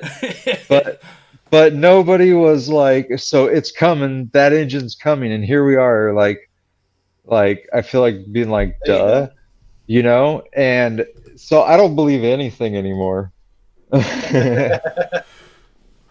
Look, I don't doubt you. Like I said, I don't. You have to take everything with a grain of salt, obviously. But I also know that the 7 Gen is done, literally shelved. Like the cars, the prototypes are in the GM warehouse. I knew this from like 2 years ago. What the fuck are you? What? Yeah, Spill beans here, bud. Well, that's it. That's the whole thing. That's why it's not worth going into more detail. They Are you serious? Yeah, the car's done. Like they can start production tomorrow. Just flip a switch. But who engineered it? The whole engineering team's been gone for like 5 years. So I don't know. But the thing is the Cadillac got the Alpha 2 chassis. They already. I mean, like I already did a live stream on this. It might all the parts and pieces are there. They just have to put them together. But as far as our fearless leader, Mary Barra or whatever, however you say her name, is choosing not to. So that was kind of where I left it because I mean a 7th gen Camaro is very easily could happen. As long as they don't mess it up. Yeah, and it probably will be hybrid or fully electric. So yeah, that I could say is guaranteed. I don't not with the whole Dodge leaving the market, and look at because Kaniskas was bragging about Dodge sales. They were leading the sales race with Ford and GM, and I don't know if those numbers are included, like Challenger, Charger lumped together, or just Challenger versus Camaro versus Mustang. Because it gets weird when you start adding Mustang sales and you're adding in the Mach-E or whatever. It's like the Bronco. There's 2 Broncos. There's an Escape and then a Bronco. Yeah. For the love of God, you just don't quit, do you, Dirk? You just don't quit, do you? That is. I found the car. Hey, listen, you know what? I support you. I support you, bud. What's with the Lexus headlights, though? That's the problem on that. There's For aerodynamics, to help cool the battery. Coefficient drag. Yes. I remember when everybody thought it was going to be like they're going to go to the 2nd gen Resto, whatever thing. And I'm kind of glad they didn't because that is my least favorite F body, the 2nd gen. I don't know. I just don't like it. Owen Messer come back and said, "I get it. Not every mule makes it." I have no idea about the test mules. I tried to do some research on this a little when they were making the C8. I know nothing about them, so I'm not gonna. I know enough to tell you I know my limits, and I do not know anything about test mules or how they make them or the concept cars. So if anybody else knows something about it, you can jump in there. But there were the photos. There were the test mules. Actually, now I remember it was a couple of months ago. It was 87 Z28s with a modern drivetrain underneath it. There were photos of them all over Michigan. Holy crap! Google it. You'll find it. Where's the dollar says Camaro as we know it is gone with GM like the GTO Holden gone. Well, that was when it was still on the Zeta platform. But then not according to Dirt. Look at that. Yeah. There we go. Oh, that's the collector's edition. Look at that. Look at that thing. Oh my Wow, god. look at that. That is just so That's the future. gross. Go ahead. Take it in. Nope. Take it in. Nope. Take it on, I ain't Yeah. drinking shit in. I Go ain't ahead, take drinking it in. nothing. There we go. Nope. Oh, it's I so ain't- nasty. Oh, no. Oh man. Yes. Yeah. Yeah. I ain't gonna look. Fuck you. Nope. Look at that. Look at that clown car. Clown But look, it's still got Yeah. gas. If you look, it's got a gas thing. Actually, that's a charger port back there. What? That charger Oh, port. it's They- got the they fuel look like door? gas, but it's a Yeah. charger door. Charger door. That's a charger door. Oh, Charger door, Yeah. sir. Yeah. Yeah, Is that- get- is that- come on. Is that Drink your when tea with your pinky out. we drink our water with the pinkies up? Yes. Yeah. No. Like I said, do you So Cody, do you genuinely think that the Camaro will come back as EV? That's probably, yeah. That's I'd say. I don't know. I mean, they're developing that whole new V8, but everybody says it's more of like a truck engine, right? But Trucks. you know, I don't know if it would take too much to be able to change it to make it into a performance engine. But The 429 for Ford was a truck engine. The 385 series. there's various things they could change and make it, put it into a car that's lighter and get better performance, right? I just don't know if I Well, see that happening though. They say that So, yeah, electric. Those EVs are like skateboards, so the platform's very, very. It's very Yeah. easy to throw it together, and you can. I mean, Yeah. whereas to like just a gas build car on takes top like of it. correct. It takes Yeah. like 5-6 years to create a gas car from scratch, but they say these Yeah, that- EVs it's like months. It's like a template for them. It's like a base template. Yeah. You know, all Mhm. the weight and everything is down low. The motors are Yep. like all in a section area. You know, it's Yep. how hard is it to do a steering rack and suspension setup from there? It's a little go They kart, don't right? even need to. They don't even Correct. need to put a steering rack. It's all drive by wire. Yeah, yeah. I mean, I have no idea how they work. Well, that's what they're pushing for. I don't think they're. I don't know if Yes. Tesla may have a drive by wire or not. I don't know. There might be some states with a couple of laws that prevent them from not having a direct link to the steering rack. I have no Yeah, idea. the EV grill, We'll never settle yeah, with or me. lack of. Look at that thing. Never. Come on. Never. The Look whole at the future right there. You're looking at the future. No. The future looks No. like a refrigerator with eyes. Like My it's- my Looks bus, Washing machine. awful. Washing machine right Oh there. my god. my bus has more personality than that thing, and it's What? a literal rectangle on wheels. Yes. Fuck that thing. That's a slice Fuck of heaven that right thing. there. Slice of heaven. Even you're not buying it. Look into the Look camera there, and they say have that, Derek. extra room. Look in the camera and say that Crack- shit. That helps cool No. down the battery. See, that's the battery Mm. cooler right there. Ooh. Helps get fresh air into the battery packs. Wow.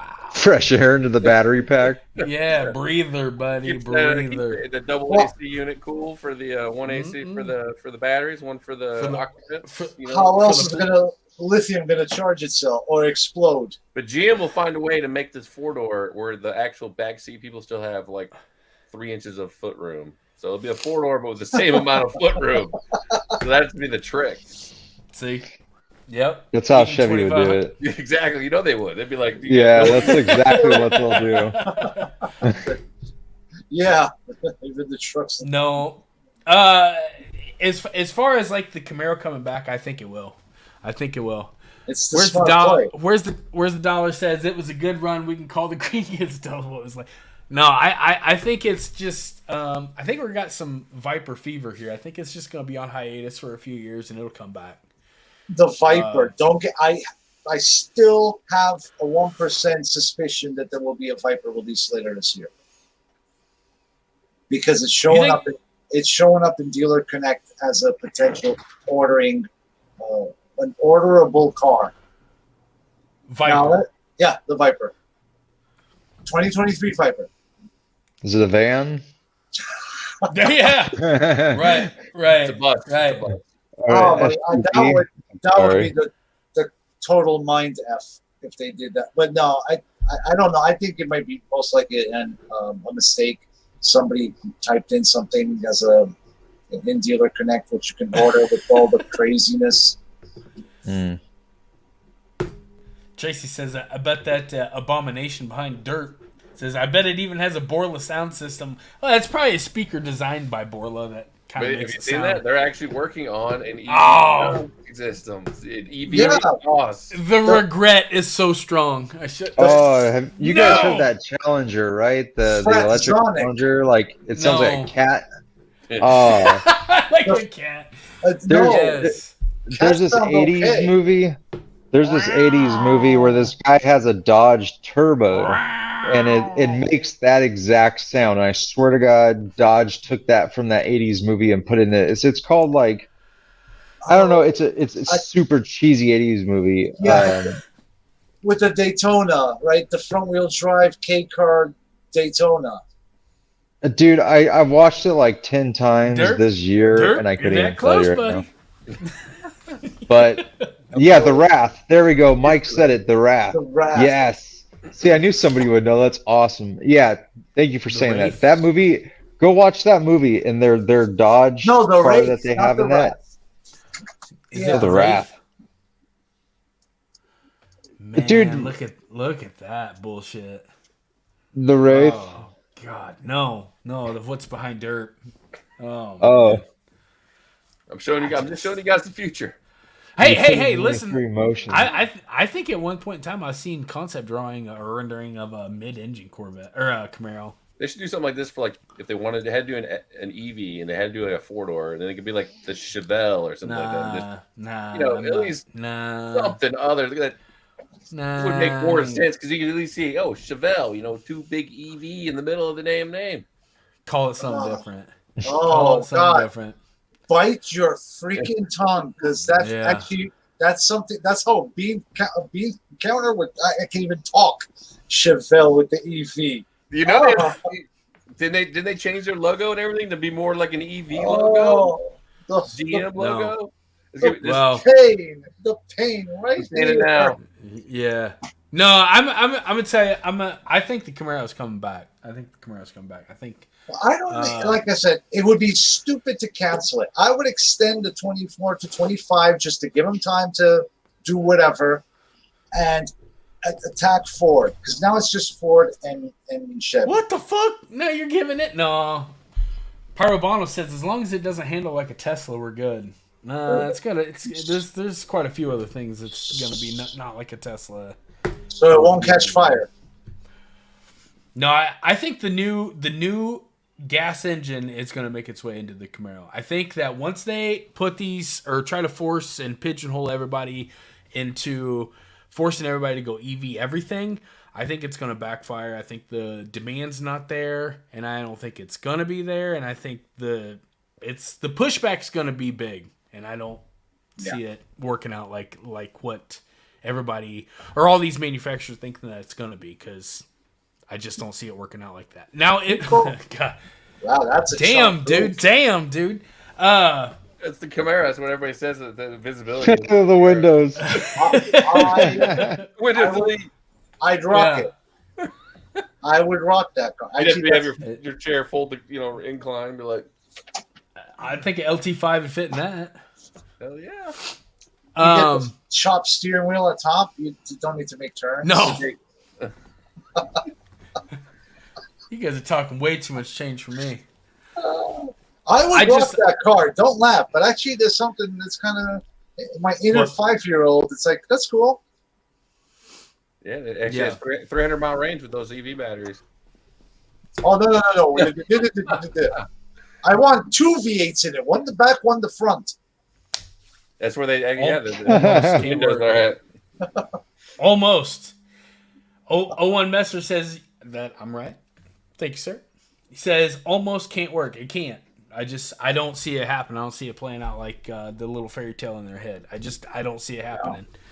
I think for little cars like Bolts, I think commuter cars are going to be. I think you can switch that over, and even I would drive one of those. But as far as like, you take Tracy's Yanko Camaro or a ZL1, you can't. Oh, damn, but you can't replace that.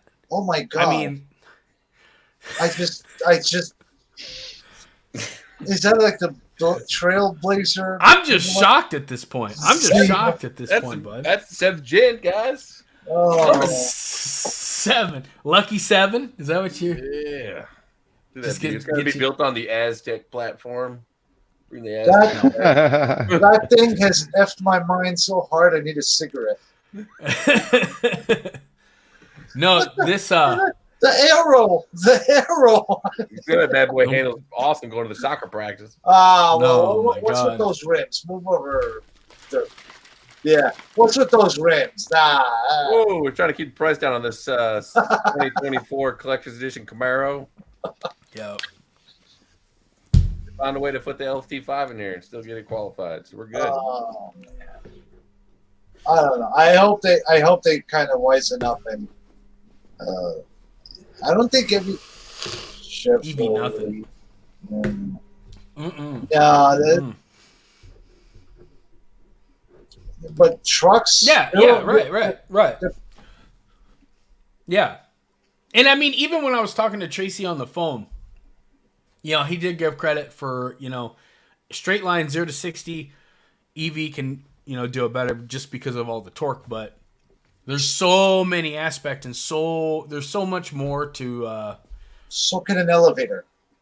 I don't want an elevator. But I'm just saying, these cars they're a luxury. They're not a have to have. Like a commuter, everybody has to get to work somehow, some way. So whether you're taking the bus or whether you're driving something, these are a want. They're not a have. So I just don't see people idolizing or really emotionally committing to an electric car like they are a gas V8. Well, you can't, because think about it. Like, if you park a car, an EV, for 20 years in the driveway, in a garage, yeah, are you going to start that car up with whatever? Nope. You need new batteries. They're done. I have no idea. Toast.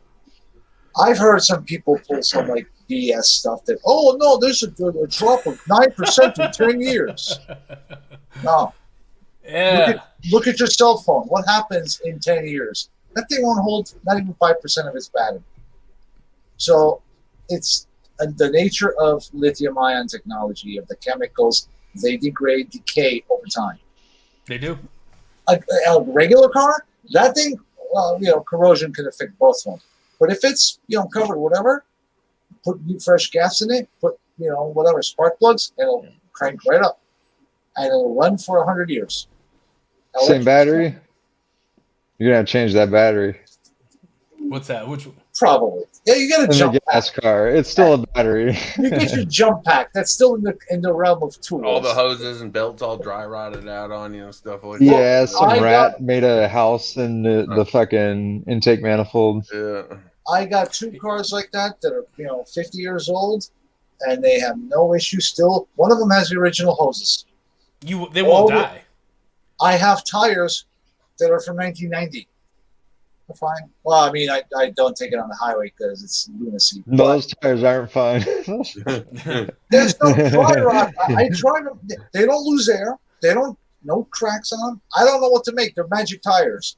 We had a guy, one of our friends, when we went to the track, he had tires that were like 11 years old with us, and he swore by these tires how great they were and everything. And I didn't know they were 11 years old. We were just like, all right. And we were tracking, and he went around a turn and blew out and went into some dirt, and he used to go to the canyons with us, so it kind of scared the hell out of me.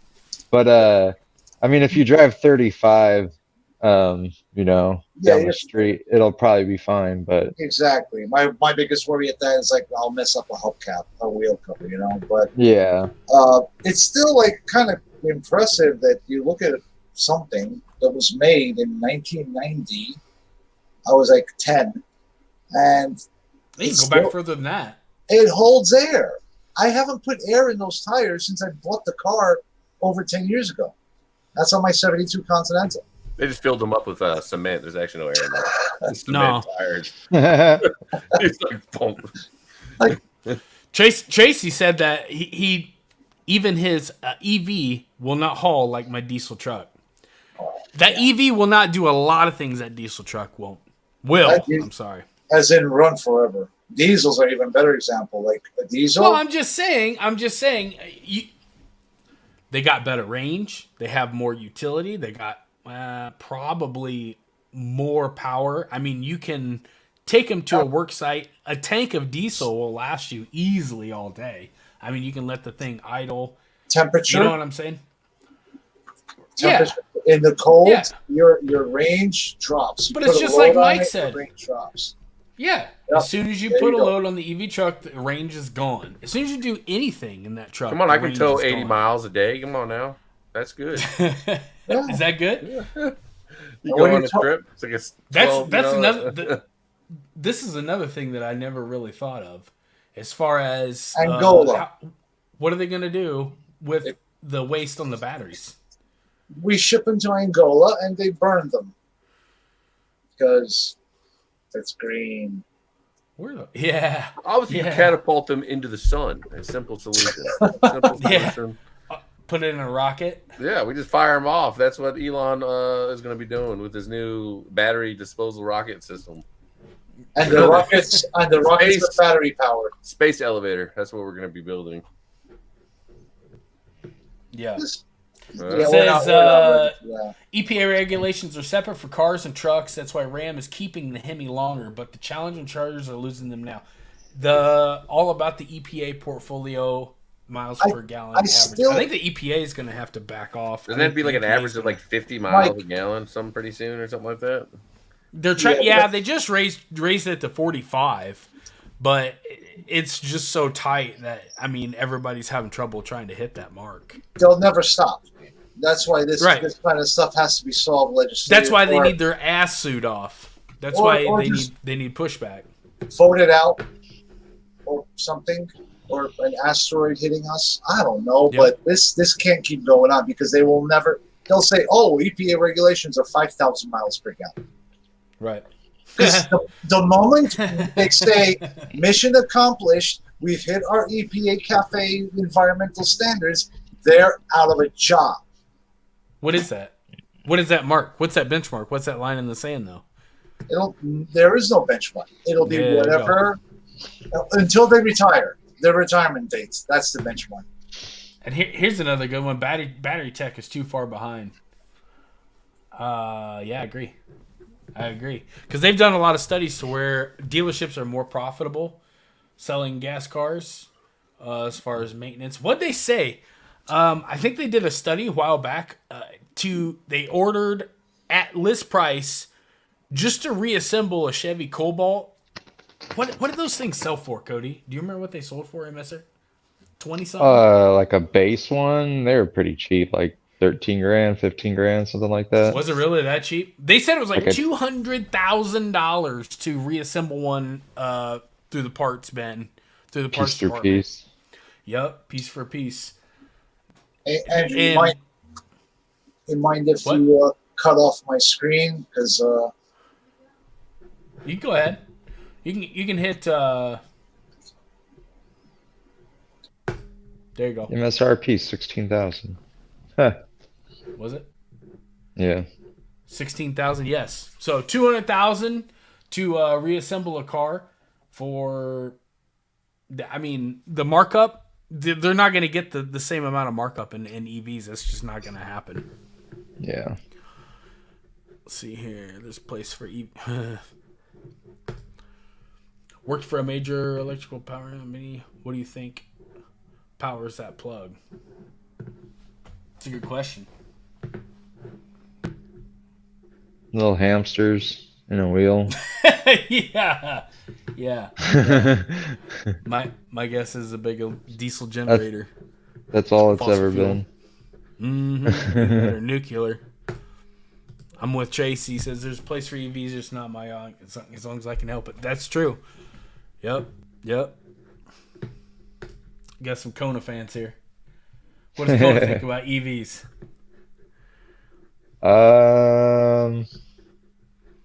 Well, he's shredding a toy to death right now, so.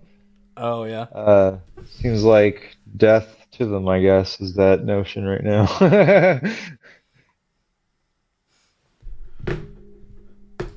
Got one. Left foot is Hot One at least still in car limbo. You can answer that for him. Yeah, car limbo is hell. Yeah, I'm still in that right now. It's really kind of like I'm ready to get whatever, but I just can't decide exactly what that is. So, yeah, once I figure that out, it's gonna have to be very soon here since I don't got very many options. Are you looking to get in right away? If I were you, I'd be kind of enjoying the peace and quiet. I've been doing the peace and quiet for a good minute now. You ready to jump back in? Yeah, it's been a good minute, so I'm ready to get back into it. I just not 100% sure if I want to get a ZL1. Just I might do it though. 99.9? I don't know. I go back and forth for so many reasons, man. It's crazy. It's not healthy. It's like so we'll see what I end up getting though. Yeah, we'll get something. We'll get something soon here. Probably this spring, so pretty much now. I hear there's a lot of Fords still sitting on the lot. I hear they're not selling. I know you could get I know places that got $4,000 off of Mach 1 right now. I also know places that got $10,000 markup on Mach 1, so go figure, right? Driving home today. Yeah. So it just depends. I mean, I should just go out and find something. The ZL1s are, of course, a little bit harder to find. But yeah, Mach 1s, at least the non-handling packs are pretty easy to find. Derp will set you up. Yeah. Well, what do you think, fellas? Should we call it? I think we call it. Kona getting tired? You getting bored? He just murdered this toy I just got him. So yeah, he's probably got to go outside. What'd you get? Yeah, I got him a little rabbit, and it's Gonzo. So. Oh, he mauled that thing. Yeah, he did. Yep. We got the squeaker. Yeah, we got fuzz everywhere around here. So. Oh my god.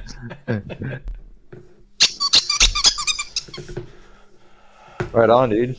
Set up Big Pen says there is a Sharkskin ZL1 A10 sitting at the dealer at the lot near me for a month now. I think they're charging a markup for it. Yeah, they are. There's a Sharkskin auto near me too. I think the autos. I'm not gonna say that. I think the autos sit a little bit longer than the manuals, from at least what I've noticed. Yeah, I don't. No, yeah. You back? Yeah, I'm back. Okay, all right. All right. I think the shark skin. What I mean, Dirt. What do you think of the shark skin versus your satin steel? I like satin steel more. You like satin steel more? I think it just looks better in the different lighting and stuff like that. Yeah. I like the Paravano 1LE says, just let Kona choose for you, bro. What's up, Paravano? Yeah. Kona knows best. He does like the Camaros, though. He was raised in Camaros, so. It's good talk, Mike. Mike is a mess. All right. Shark skin is nice. It's just too silver for me. I like the satin steel, but I do like the shark skin too. ZL1s, I don't see them sitting a whole lot. I think that there's a little bit of it's pretty close actually. Yeah, they don't sit very long. A week or two. I know of a ZL1, the blue one. What's the blue? The blue color. Baby blue. Yeah, that baby blue color. One's coming in next week by me. Yeah. I can if you're let me know. I can talk to the guy because he kind of owes me a favor. So. Yep. Okay, fellas. Well, I think we're gonna have to call it here. So it looks like everybody's checking out. Yeah, Kona's freaking out over here. So it's good talking to you guys, though. Yeah, man. Yeah. Get one of these. Just bigger scale. Just bigger scale. Hey. 305. It's not the 350. No. Oh, well. All right, fellas. Well, until the next time, you guys take care. Go check everybody's channel out, and we'll catch you guys on the next one. We'll see you. Yeah, Rip Roaring Garage. That's me. You guys Later, want to plug guys. in your stuff? Later, guys. All right, man. See ya. See See you, you. Cody. Yep. See you there. Later. See you.